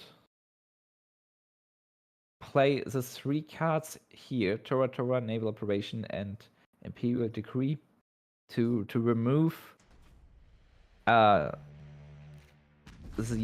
Humbers from this deck. 9-5 is still able to find a powerful buff and make it unkillable. This is a buff. J King is doing an excellent job of holding down this very scary looking board. It's a buff, but it's not enough. Since the Henschel got nerfed, well, Imperial Decree Tora is coming in, killing both Humbers. And the second Wow. Riding Brigade is killing the Panzer 2A. J King crossing his fingers, 9-5 finding a single Humber. Getting a little bit too excited here. Understandably. Well, J King is pretty much out of cards. He has not a lot of options, so 9-5 needs to find some card draw, but he chose to play the resistance cards and lost his Panzer 3H in the process. This one Humber won't do a lot. Maybe he should still play it. He's doing it. J King, what is he's finding? Phony War. J King won't play Phony War. He's going for the Shiden. Shiden. Very powerful card here. With Ambush, very hard to kill also for 9-5. Completely in the top deck battle here. Kind of just both. J King won't play Phony War. Probably won't play the Last Rites. Maybe playing Liberation, but this won't do that much. It's only 3 heal at 3 resistance cards. Dealing 2 damage to face. No one grabbing a Panzer 35T on the top deck. So, what is he going to do? Trading with Humber or Panzer 35T? As a Humber is more dangerous for J King, but the Panzer 35T is dealing more damage to the Shiden in terms of trading. He's choosing the Humber to force to trade with the Shiden, and Smart move. Desperate measures would have killed Panzer 35T. Jaking now really thinks about trading the Humber or not. He choose not to. I mean, that's 2 times 4, That's 8 it. 2 no-wins. 9-5 only finds the 22nd Infantry, and he realized that J King wins 3-0 Wow. in this series. 3-1, I believe, but yes, a 3-1, relevant 3-1, performance. yes. You are right. That's Really. it. Congratulations, J King, a solid 3rd place right before the World Championship. Absolutely, and I'm sure that he was hoping to be fighting for the winner's seat here, but still an incredible performance from J King. Very excellent matchup here versus Noah 5. These two titans coming up against one another. Noah did manage to have a pretty great start, but J King was able to swing things in his favor and get the right matchups that he needed to pull out the win there. Exactly. But this was only the bronze match. The next one is going to be the final. So I will give it back to the hostess. Thank you for having me today. And yeah, let's continue with this OCC. Back to Christo and Elin. Thank you so much, Darkness, and great job casting that bronze matchup. Thank you for being here today with us. Huge congrats to J King. I think that, you know, as much as he wanted to win this event, being able to come in 3rd on the way to the World Championships is a nice touch as well. So I imagine that he will be somewhat pleased nonetheless with the results today in that bronze match. Absolutely, and this is a great opportunity for him to train up for the World Championship. He tries his decks out. He also sees what other decks are really working out. So I'm sure that this will be a big part of him nailing down his strategy for a couple of weeks' time. Absolutely. And going head to head with Noah 5 is never an easy task. Noah got out to that quick start, winning that first matchup, and even, you know, getting deeper into that second match where I think J King was down to about 5 HP or so. It seemed a little bit dangerous that Noah might go up 2-0, but J King shows why he's the defending reigning world champion and came back and took that series. So let's take a quick jump into the bracket just to tie everything up before we head into this final matchup for all the marbles. There you see J King versus Noah. J King taking that 3-1 win. Artemisia versus Cappuccino is our finals. Both of them taking out, you know, J King and Noah in pretty quick turn there with 2 O's all around. So we're going to have Artemisia versus Cappuccino. That is your November OCC finals. We're going to kick it over to Spooz and to Berto Burrito to call all of the action.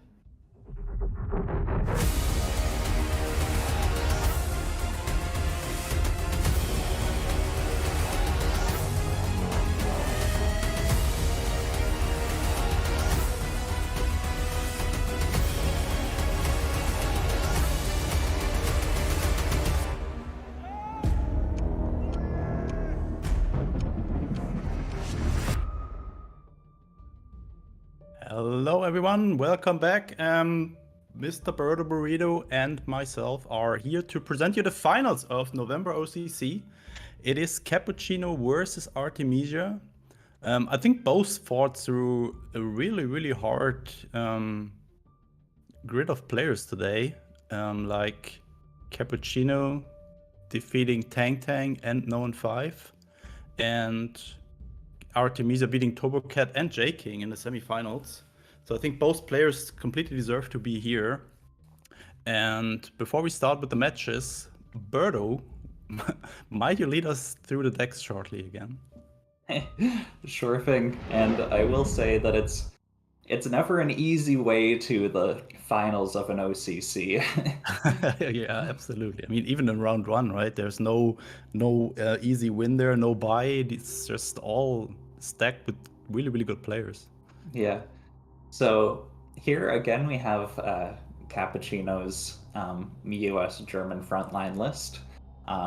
Very strong, very solid, very resilient with all of its threats that it's able to get out there. The extreme value in getting card draw and a body with Sherman can be incredibly difficult for opponents to deal with if they aren't denying the front line. So we'll just have to see if Artemisia will be able to keep the front line from Cappuccino, but that might be hard with his more controlling Legions decks.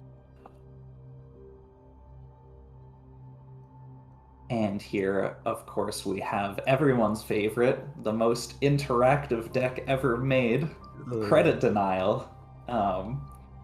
So Nothing more to add to that. Yeah, I mean, we'll just have to see. Do you find Observer Core and Sovereign Plan on turn 1, or do you not? Of course, this deck can win when you don't get that start.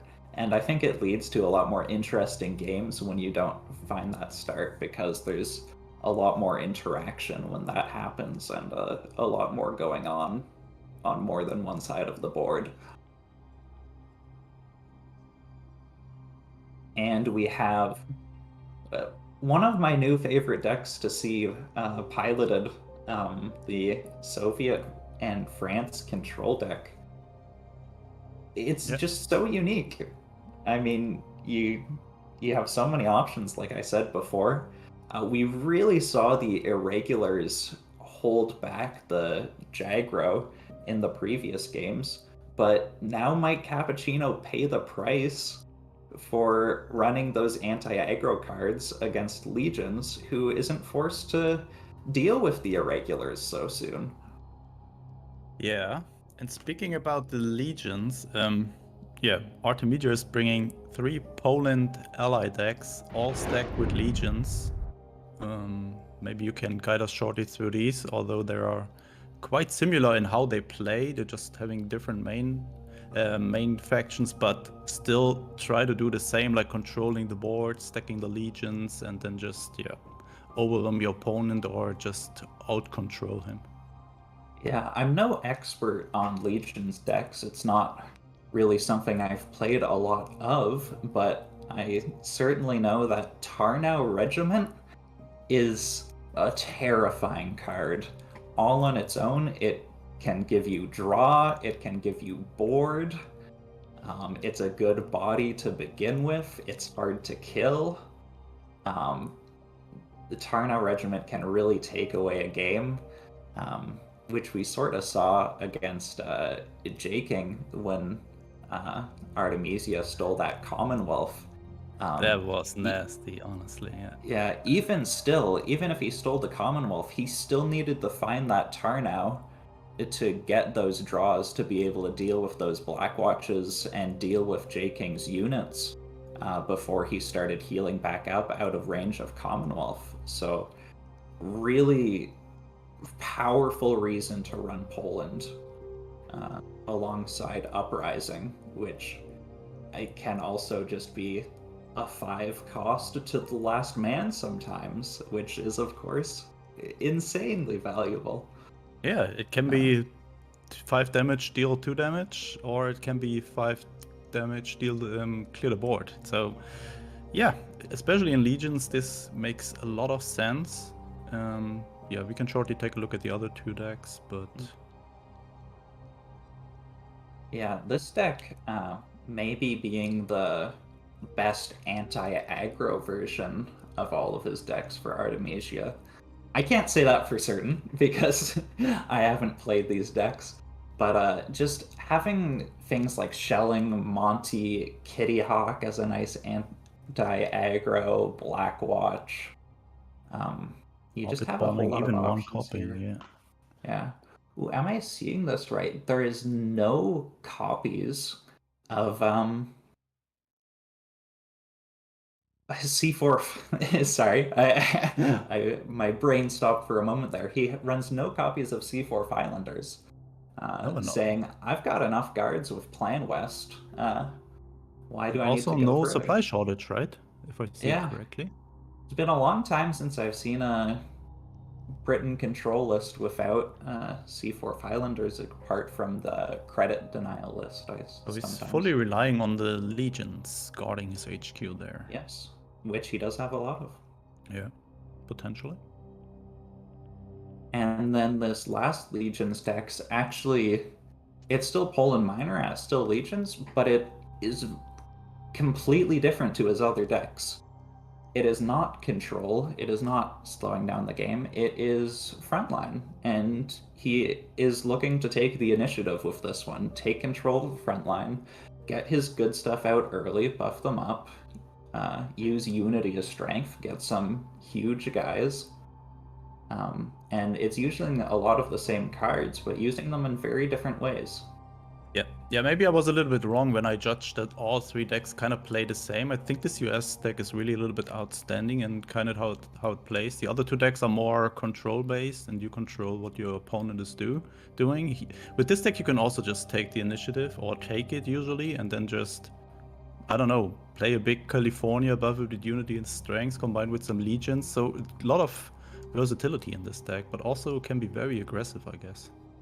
Yes, definitely don't want to fall behind and lose control of the front line with that one. Yeah.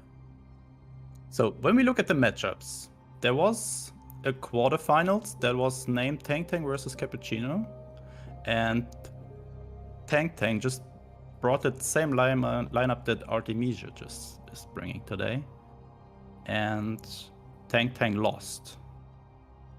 So do you think that Cappuccino maybe has an advantage here over Artemisia, just matchup-wise, or was it just, yeah, like everything can happen? I don't know. It was just a 2-1. No, it was a 2-0, right? It's hard to remember, so much was going on today. I think 2-0. I think 2-0. But I would favor Cappuccino here. I think that especially in the frontline, the frontline mirror is an interesting one, because the Poland Minor, it definitely used to be considered a bit of a counter to the Germany Minor, back before the nerf to Underground State. Underground State used to return a card directly to hand instead of making a card retreat. And since that change, it fell out of favor a little bit, but I think that US Poland is still probably a little bit favored, but still very close in the matchup. But I like Cappuccino's control decks into these Legions, I think. The credit denial plan to hold back the Legions from growing early on seems like it would be effective in my mind. And I've just been so impressed with the Soviet France deck that, I don't know, I feel like it can do anything.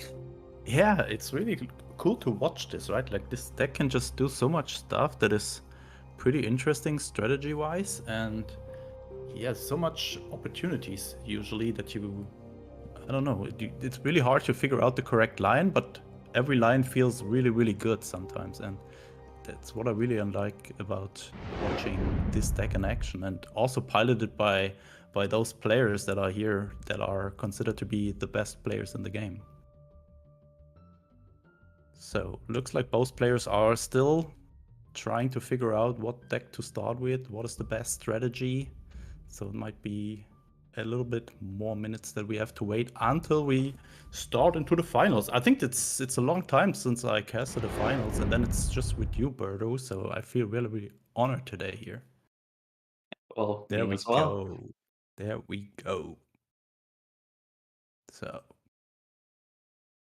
it's really hard to figure out who's who now. So the longer name is Cappuccino, the shorter name is Artemisia. So Cappuccino starting with the Soviet deck. Nice. Okay. No need to wait for that one. Mm-hmm. Pretty quick mulligans. I find this deck can be a little hard to mulligan with sometimes, especially against control, because, I mean, you have such powerful options in things like 272nd, and then you debate with yourself, can I keep an 8 cost card in my opening hand? And it's really hard to say when you're against another slower deck, although Legions can put on the pressure, so Cappuccino probably making the right call not to keep it. I mean, if you can afford to do it, then maybe against the Brit variant, because this is not too aggressive. Like, I think you never keep it against the US one. Yeah, definitely But not. yeah, still not a bad choice to just give it away and look for better early game options. And already a lot of guards in the hand from Cappuccino there. First Rifles, second Rima. Yeah. Thinking ahead to his next turn here from Artemisia, knowing that Soviets and France don't have any board clears until turn 8.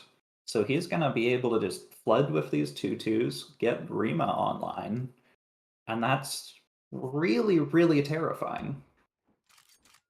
Cappuccino Yeah, not really but do you know having what any. also is terrifying? That Scorched Earth there in hand from Cappuccino.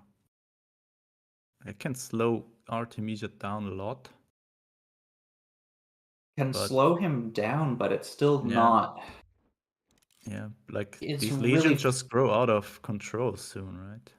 Yeah, because I mean, you can slow it down, but they're going to be too big for once you get to your winter offensive turn. So what's the plan here? Do you just need to trade out? Do you need to hope to find ISU on a winter warfare? I think you probably try to trade out, but you might get forced into a position where you need to hope for an ISU before you Artemisia die. just found the Churchill. Yeah, Churchill incredibly dangerous here. +4/+4 just for playing his bounce. So did I just say you can keep the 272nd against Britain? Because this is usually not too aggressive. Look at this board. What is going on? Oh my god. And that even causes a discard, Armored Train. Not the worst thing for Cappuccino to lose, but Yeah, now they're going all down out of so range much of tempo. Winter Offensive, as you mentioned. Yeah. This is at least a good option here to get rid of one of them, but I don't think this is enough. And Artemisia's units might have 4 operation costs, but you know what? I don't mind paying 4 for 6 damage. That seems like a fair deal to me. Absolutely. And even if you attack, the unit is just getting +1/+1 next turn again. Yeah. It's hard to imagine the Char standing up to that. The armor 2 is nice, but everything's just gonna have 7 attack. Maybe Brigade a good option here. Yeah, I definitely think that's the best option, but I don't think it's a good enough option. Artemisia not thinking for too long here. Bam, bam. Setting up lethal for next turn. ISU can... He does find the ISU. He can winter offensive this turn, ISU next turn. Pretty huge find there with the ISU. Yeah.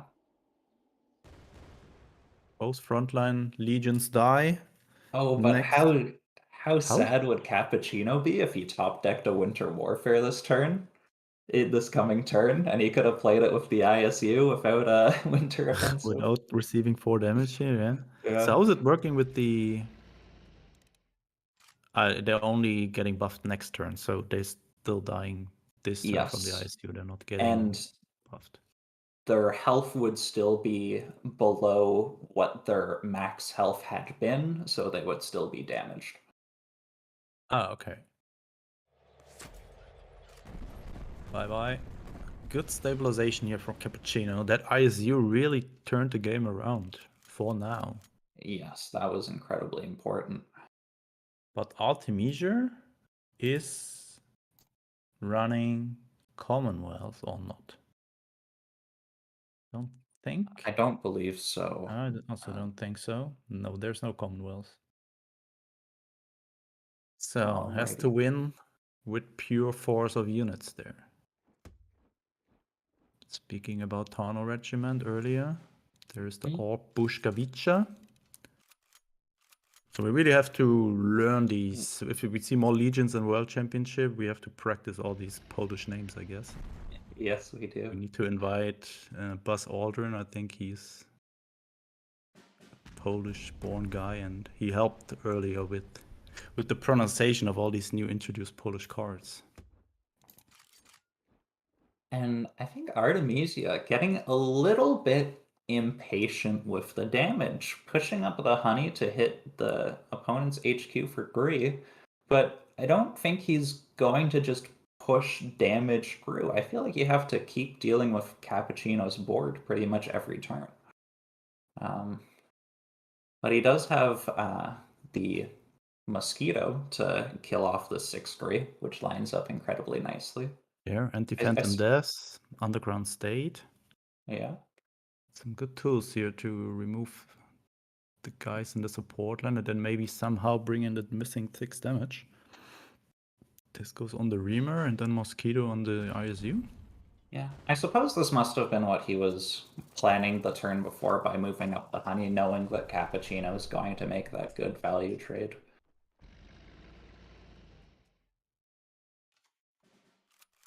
And more options for value trading, with the Gree being able to go into the honey. But if you do, you're leaving up a scary Allegiance in the front line.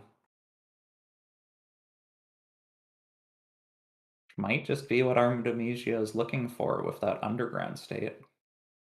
Buff it up a little more, bounce any guard. Double guard even.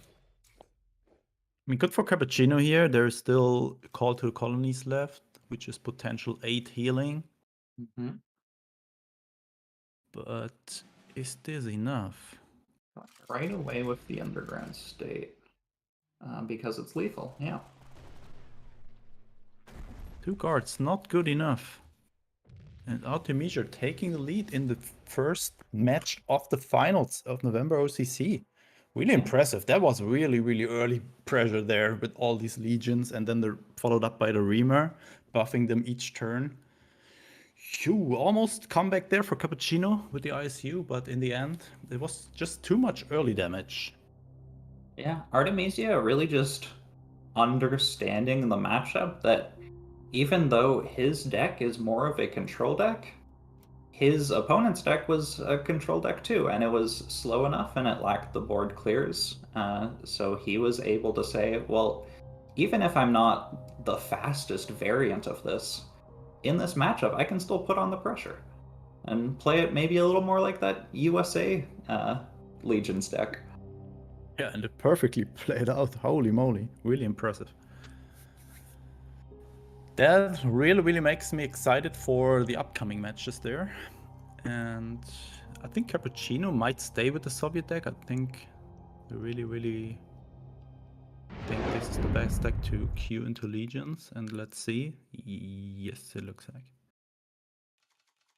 Cappuccino thinks so. I'm a little bit shaken. I'm having my doubts after that one. I was singing such high praises, but after seeing the legions grow like that, it's hard to see how Soviet deals with that. Yes, we will find out soon if it's possible or if it's not possible. Artemisia with a good Red Devil starting hand here, but on the other end, Cappuccino with the Bryansky Regulars. So pretty good opening hands from both players. The thing is that Wait, there's a War Machine? oh, it is, and I think that was actually a mistake from Artemisia. It's of course very tempting to play War Machine on 2. That's when it's best. But if you take the front line, it's so hard for Cappuccino to get back control with the Red Devils. And I mean, this deck is called Frontline. It's all based around controlling it. That's how you that's what opens up options for you. Now it's going to be incredibly hard to get through these two irregulars. I was just going to say earlier that pass. What? What are you doing, Cappuccino? Why would you not move Push that it other up. one up? Why would I you don't just know. pass there?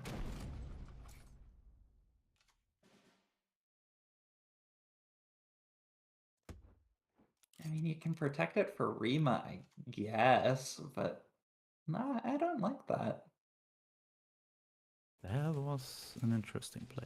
Also interesting, or really well played there from Artemisia, that he, although there was a credit slot or a credit left, did not attack with the Red Devils, so the Hellcat survived the attack into the irregulars. Yeah, you never want to lose 2 units into irregulars by attacking with both in the same turn.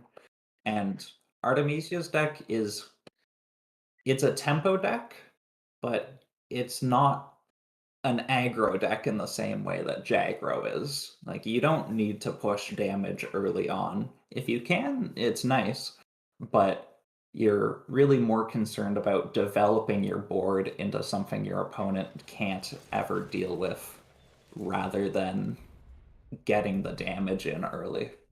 So often, even if you can attack for 4 with like a Hellcat or something, you might just leave it back to play another 1-drop just so that your we can do it is better next turn. That absolutely makes sense, and Artemisia played it exactly in that manner or in that way. Bringing in the Sherman, always having enough options in hand with a full hand. Artemisia also playing the 20-second after the Sherman, which makes me wonder, was there a specific card that he was looking for that he would play other than the 30-second? If he doesn't have another card in mind that he would play over the 30-second, that's a misplay because you had a higher chance to draw 30 seconds. Exactly. When you played it first, one more copy was out of the deck, and there was better options or better chances to draw other stuff. But yeah, maybe he was looking for another Red Devils. I don't know. Yeah, maybe he would have played the PAR to get those buffs going. Yeah. Instead, and also not move up one of his other units. So pretty equal match so far. Just completely different as we saw in the first match. Both players with an almost full hand here. Some units on the board. Yeah, Pretty good stuff in hand. Also, 2 Defend and Death in Cappuccino's hand. That can be very good against the buffed California later. Especially with how many cards Artemisia has.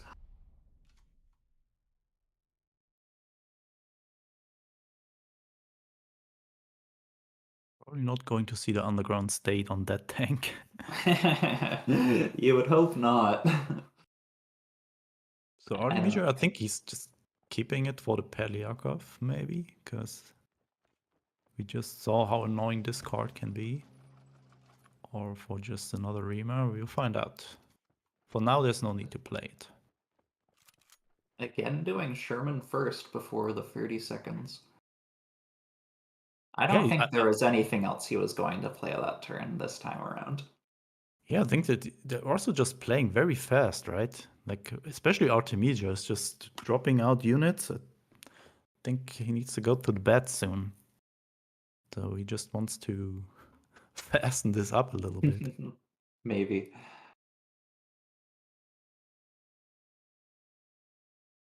Is it already time for winter offensive here? It's hard to say. I mean, you have to be thinking about we can do it.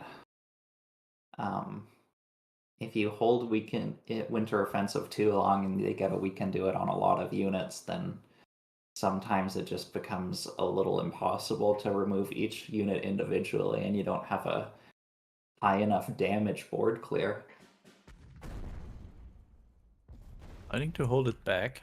Yeah, the problem is when you play your winter offensive now, your opponent is free to just spam out all the legions, right? And then you might be in trouble dealing with those. There's a Peliakov. Yeah, Peliakov is nice though. His opponent is a little better into it because of Underground State compared to the German minor version. The Yeah, like other really good answer is Hellcat, but Artemisia has already used one copy. Plan West. Playing the underground state on that one. I think next turn we might expect big unity strength here if I the know. Winter Offensive is not coming now. And there it is. The Cappuccino saying I greeted a little bit last turn, but you kept developing, and I'm happy with this one. I'm just gonna take that Winter Offensive now. I think it also was kind of a good bait there from Cappuccino, not playing it last turn, letting your opponent think, oh, this was a good board to play Winter Offensive. He did not play it, so maybe I can go wider than I usually would, and yeah, instantly got punished for that. Defend and death for the California. And Char, I'd imagine. yeah, it's a pretty good option here.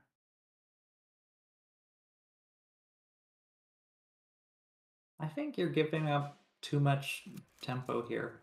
Ooh, and Huh? giving that Pelyakov out for free Oh, there. I don't like this. I'd really rather just go low on life now and still be able to fight for the board. Because with US, the board is everything. You Yeah, used your one of what is two the- board clears in your whole deck. yeah, the +8 health there, I think did not provide that much value than just having a body on board here, like that Char Yeah. B1. It's very rare that Artemisia has lethal there. He would need a blitz tank and well, no. No, I don't think there's any way Artemisia could have had lethal. It's not like he can run Blitzkrieg. There comes the Char B1 now. That Partisans really helped, gaining a little bit board control back. And on the other hand, if this tank goes to the front line, it's also... Oh, wait, okay, never mind. This tank is going nowhere. Underground state still very strong, especially with the intel effect, and when you have legions on board. Karas. There's a Karas and a Tana regiment waiting in hand, so we should expect a few more legions coming out soon here. Yes, and it seems like if Artemisia wants, he can just draw his entire deck at this point.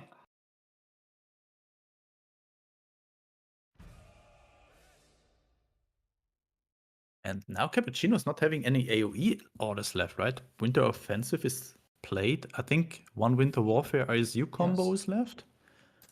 Yes, so he runs 2 copies of Winter Warfare and 1 copy of ISU.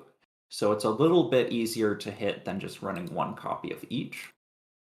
But it's still, you need 2 out of 3, and one of them needs to be the ISU. It's still quite hard to get there, but it is one of those threats that Artemisia has to think about. It's similar to something like Leopold, where it's like, no matter how much I'm winning, I can always lose. And another underground state. How many underground states are there in the deck? It feels 3 like there have been copies. already 10 have been played this match. But yeah, maybe just because we saw it each match so far, maybe that's the reason why it's just... I think feeling like Artemisia's there. played all 3 already this game now. Yeah, he's out of all of them now, but probably does not need any more looking at that board. Yeah, and a particularly brutal card against these Soviet guards. Just being able to bounce and develop your board at the same time is such a powerful combination. What cannot Cappuccino do here? Drop a guard, but that is not enough. Double guard. and engineer battalion. So if I'm correct, this is not lethal yet.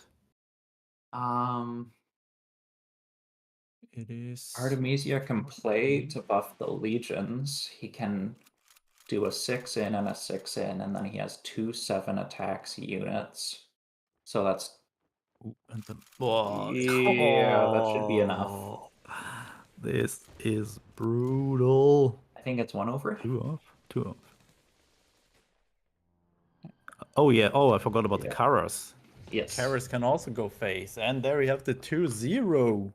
Legions really dominating against this deck. Yeah. Well, maybe that's why Artemisia and Tang brought this. Because they did the testing and they found Legions was the counter to the Soviet France deck. Wow, really impressive how the Soviet deck is not having any chance against any version of Legions. Let's see if Cappuccino sticks with it against the Japan Legions variant. We're going to find out in a second here. And no, switched. Cappuccino switched to credit denial now. Ooh, and Ooh. already the 2 cards that you want to see most, Observer Core and Sovereign Plan. And Daylight Bombing, another nice addition. Now all you need is the card draw to follow it up afterwards. So you always play Southern Plan first, right? Because then you are at 4 credits the turn after and can Daylight Bomb whatever is coming there. The Legions, Yes. for example. Exactly what is happening here. Artemisia still at 2 credits, can't play anything besides a Tora. Makes no sense. Daylight Bombing, still only 2 credits for Artemisia. And Cappuccino already at 5 next turn. Yeah, but... Oh, and Ooh. Cappuccino finding the draw finally. Pioneer Company. Ooh, but this hand from Cappuccino is no pressure at all. So it's only just wait until your opponent plays something. Then, Yeah, it's not really a deck that looks to apply a lot of pressure. Just keep your opponent down until you're able to get that Commonwealth out. And so far, this plan is working out perfectly. Artemisia still 3 credits left to play with. Soul of Old Japan is giving him...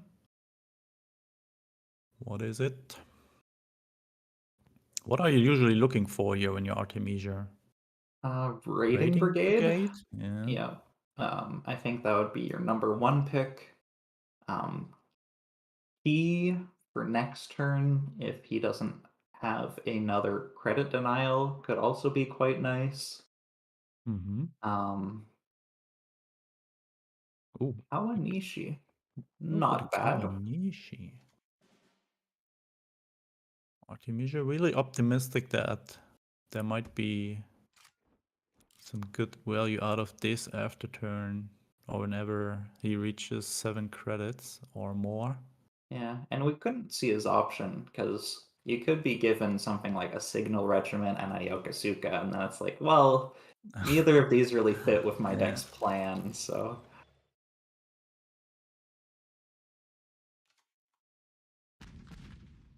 So this will be a very, very interesting strategic match here. Just going for Shiden instead of killing the Crusader. That's very strange to me. I would have liked to see the Karas to buff the Legions and trading into the Crusader there. It's really a threat you need to deal with right away. Cappuccino was close to attacking with the honey there and then just remembered, oh, there's a supply shortage on it. And that Black Watch really hurts Artemisia here. And the Ultra up too. And what is that guard placement, please? Well, yeah, that's because of the Sendai. That's why it's actually... yeah, okay. Yeah, I thought it was deployed, but yeah, I'm confused. That's why it's It came from correct the- to play your units on the left side when you're against any Yeah. deck that runs standby I'm regiment. always forgetting that, but yeah, usually you should do it like that. And Artemisia down to 11 here. Cappuccino going for a bit of a different line than is usual for this deck, just trying to put on the pressure when he has the advantage, knowing that he could have things turn around in a longer game. And opting to try and make it a shorter game.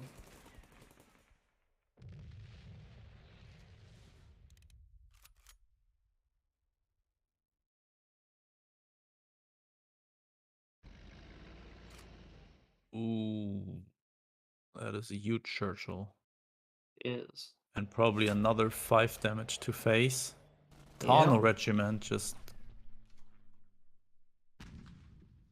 got destroyed there. And yeah. The Blackwatch having a huge effect on this hand. Absolutely has. Almost everything is unplayable there. That is 1 damage off so far.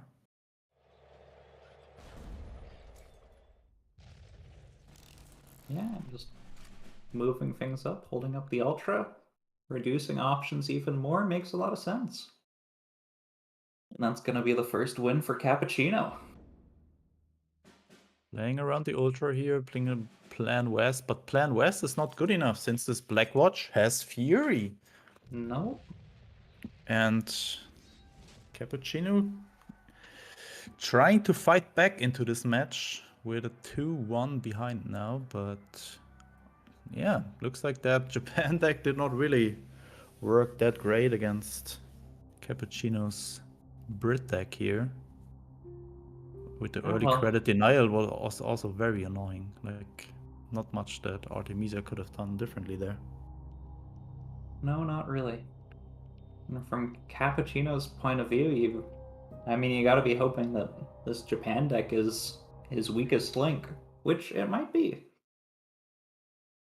Yeah, it feels a little bit like the Resistance deck, right? But with Yes. with Legions as an additional damage factor there. But I think it plays a little bit similar like that one, like a lot of control and just wait, and then with last rights Kawanishi, or you just use the last rights to win the fatigue race. It feels a little bit like that.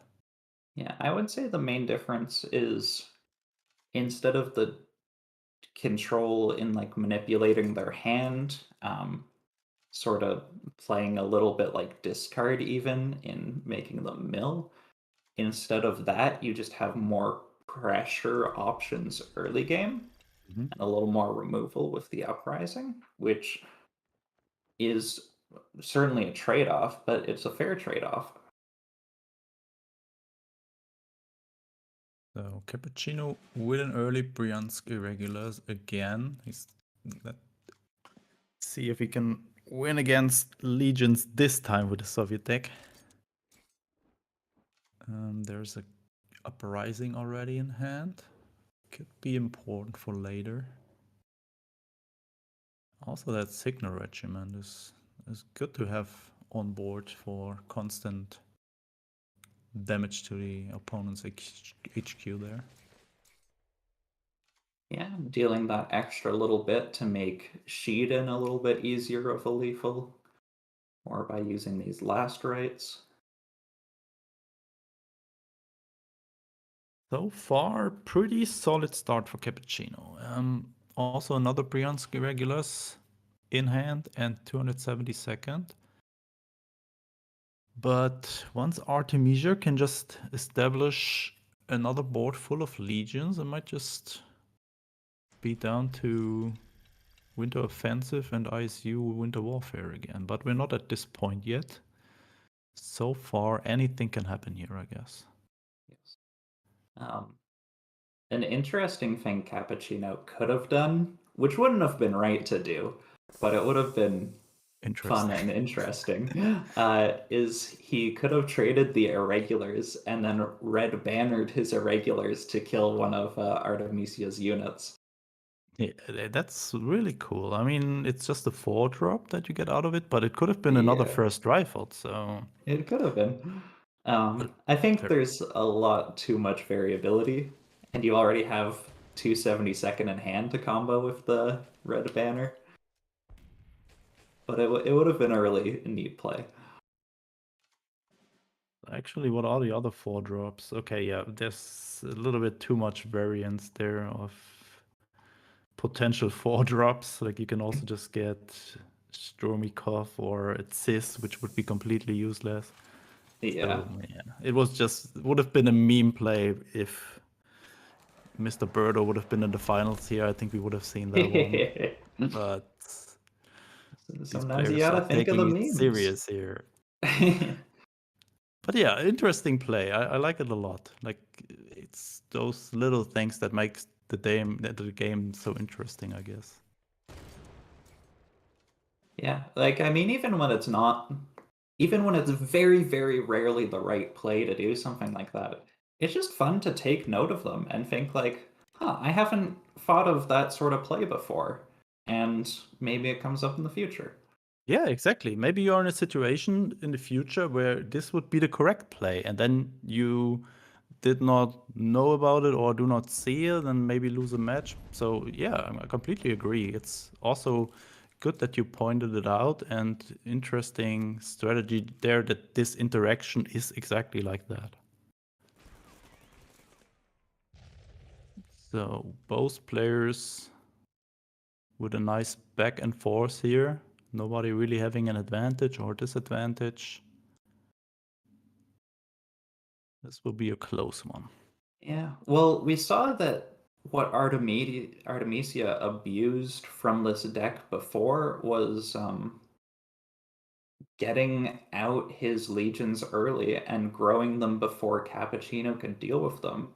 But Cappuccino is dealing with the threats presented to him. So this might be the game where he breaks out from that spot that he's been put in his other two matches with this deck. Yeah, also what I realize right now, did we see any Underground State in the last match? I think we did not.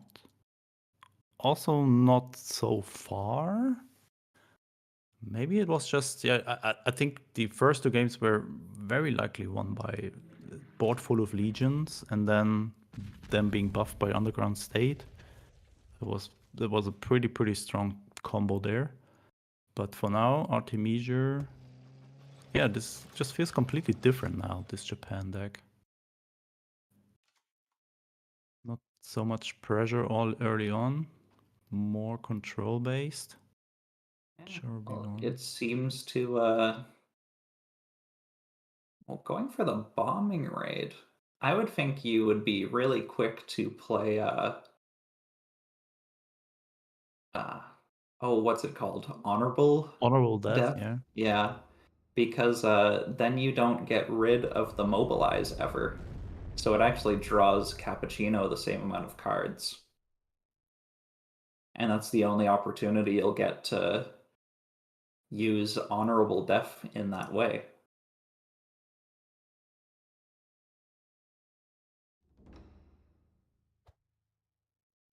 And then drawing after playing his spell. Snap call on the kicker there.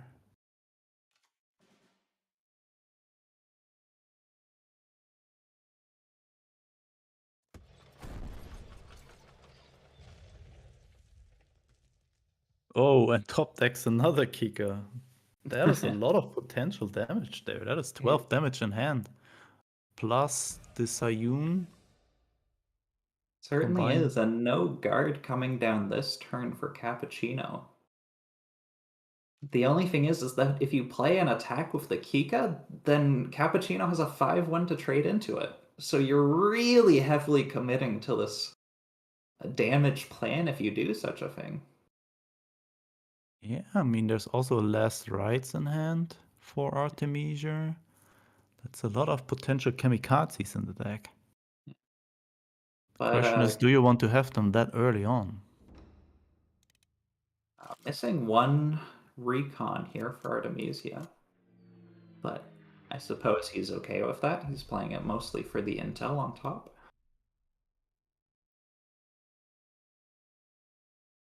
There comes the first armored train.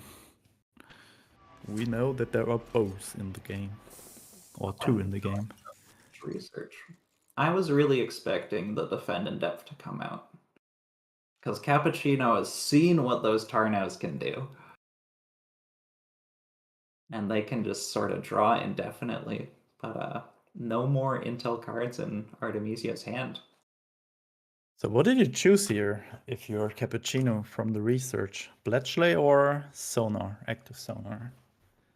So I think Bletchley is generally what you want against Artemisia's deck. But I think it... Yeah, I mean, hard to especially say, with right? 4 units on the board that can get hit by it theoretically.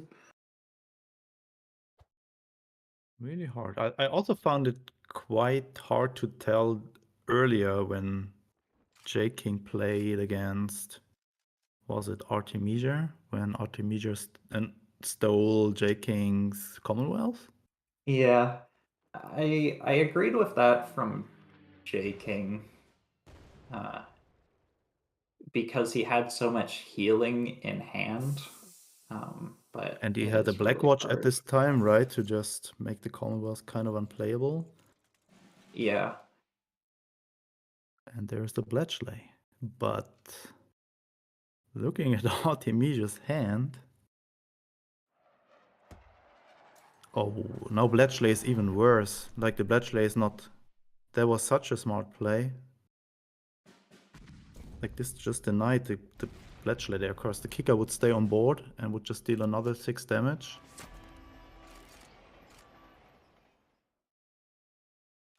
Yeah. Yeah, losing a tiny bit of damage this turn to be a little more threatening next turn.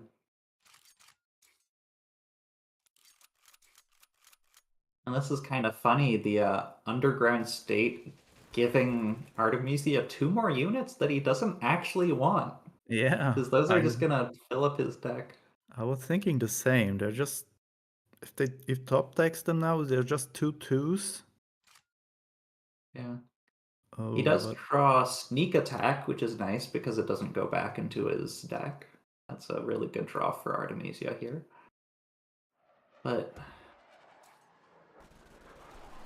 I'm leaning towards thinking Artemisia isn't quite gonna be able to make it. yeah, with the potential draws that are coming here, the next turns, which are, I don't know. Yeah, he's 3, just 4 drawing lead. too many units in a row here. Nothing that really helps him. The Kabanishi is not providing anything. Siren also not. I Pretty expect to see a Tractor Factories this turn from Cappuccino and trading him. Or maybe just move up double trade and get a guard. Yeah, probably move up double trade, get a guard.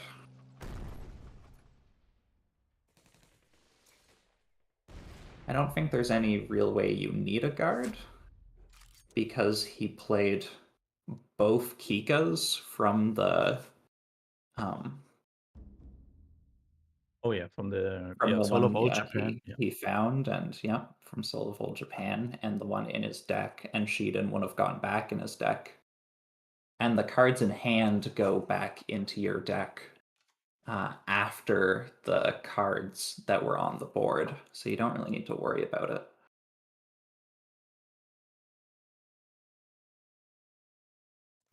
Yeah, I think Cappuccino can turn this game around for sure. All right, and do we see the red banner here? I want to see the red banner here. No! Could have had 2 Joseph Stalins. What can Artemisia do against that? Not that he can do anything about this 272nd either.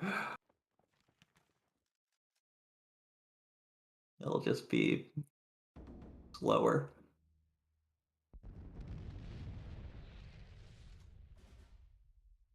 Ooh. KV1. Now And then you can Artemisia. combine it with another Rima, or you could have combined it with the train. Get those little light infantries getting that. Double mobilized Remo on too. board. Ay, ay, ay. But look at this, Kamikaze. He's drawing another one.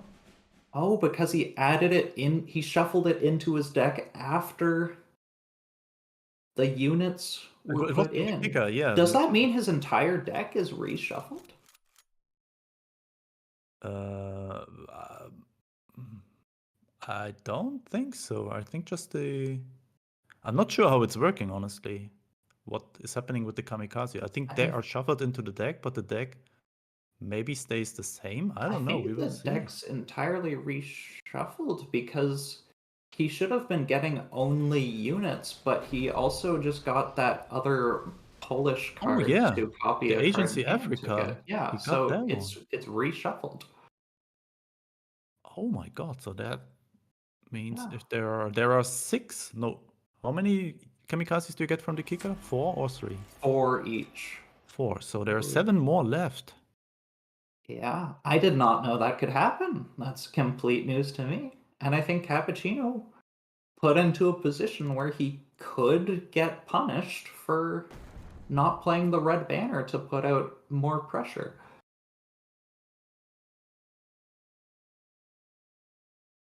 This will be very close, I think. Oh no, it's not one more turn. Yeah, now Not really. Artemisia did not find the top deck he needed. That's it.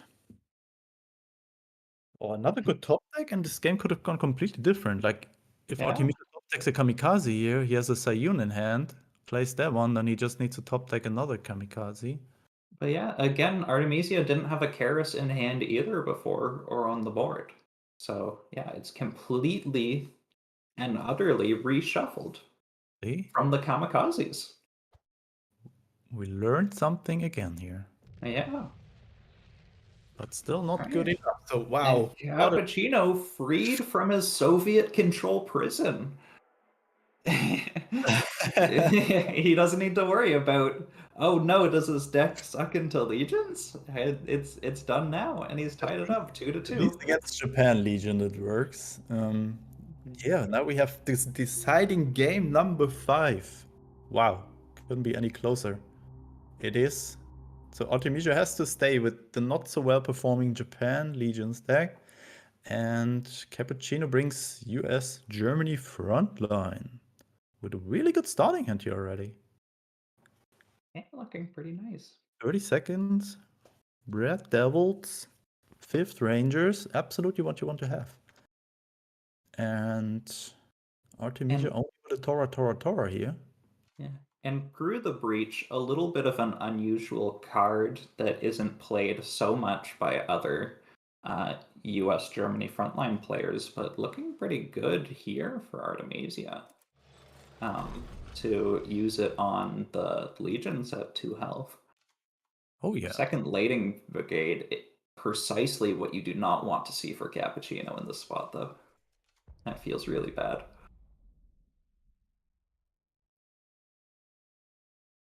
PRR coming out probably. Or do you just... No, you don't flood the board with 30-second, right? Knowing that your opponent is having Tora in the deck.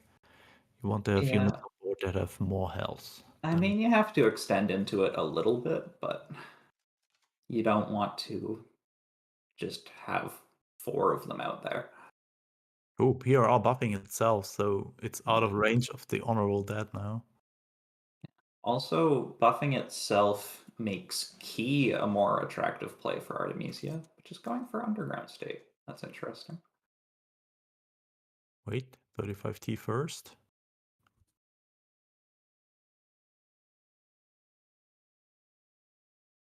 Maybe. Maybe. Also... you also just kind of want to trade in with these 2/2s with the 30 seconds before you get the 30-second out. Ooh, bombing, right?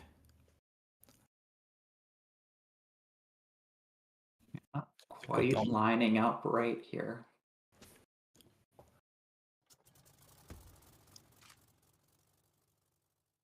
Deciding to go for the key. Pretty strong. Yeah, But luckily the half track for Cappuccino. half track even stronger. Now through the breach, fought to face. Wow, good, well played there. Half track really doing its work. And also through the breach, kind of paying out here. I feel like in a lot of ways, Artemisia is finding the cards that he really needs, but Cappuccino's deck just sort of lining up well into it. Like, you definitely can't say Artemisia had a bad hand. A desperate bombing raid, honorable death, Tora, key, Siren. Yeah, honestly, the 5th Ranger is really problematic there for Artemisia with 4 health and 4 attack. They're out of Cappuccino staying out of dangerous bombing raid positioning. see the Sherman, or is just applying more pressure there. I think you want to keep the Hellcat for Siren and stuff like that. Or do you just ever play it here for tempo and just for HQ damage? I wouldn't tend to play the Hellcat. I prefer to keep it around. Wait. How much is this? Um, 35T in hand additionally. Enough credits to blitz the Sherman, but not attack with it. And 35T. No, not quite. This is very, very close to Cappuccino turning around and turning it 0-2 into a victory here. Yeah, it's 7 plus 5, which is 12, so he could get Artemisia to 2 and then have the burn in hand to potentially close it out. Also double Hellcat in hand. Oh my god. I think it's possible it might have been right to just hit your opponent that turn. I'm not sure if Artemisia had a way to clear the board and heal for enough. That seems like it would be really hard, but maybe he could have.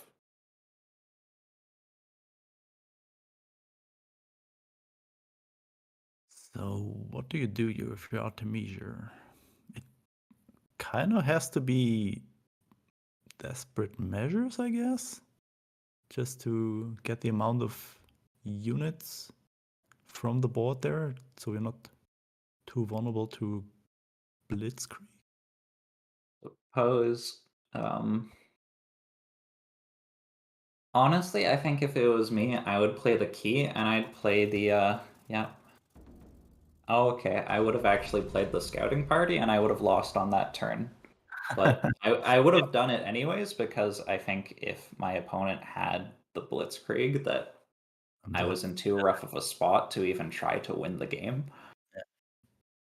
Yeah, sometimes you are in a spot where you maybe have to take a risk to. Yeah. And wow, Cappuccino really turned that game around. And this Turned the set around. Yeah, not just the game, but yeah, the whole match, the finals. 2-0 behind and then 3-0 win. Yeah, 3-2 win. Really, really impressive performance there. And yeah, just saw that Japan Legion's deck somehow did not really work that well today for Artemisia here in the finals at least. So congrats to Cappuccino. I think this was Cappuccino's 3rd OCC win, making them the 3rd successful player after J King and Hui Hui, OCC winning wise. So congrats. And it was a pleasure casting with you, Berto. Yeah, pleasure casting with you.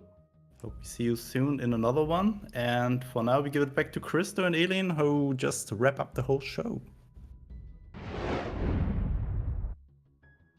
Love when Spooz breaks out the random stats like that. He has it all written down. He's got the whole history of cards documented. And I Love it. Congratulations, Cappuccino, on the reverse sweep, coming back from 2-0 to win the November Officers Club Championship with a 3-2 margin.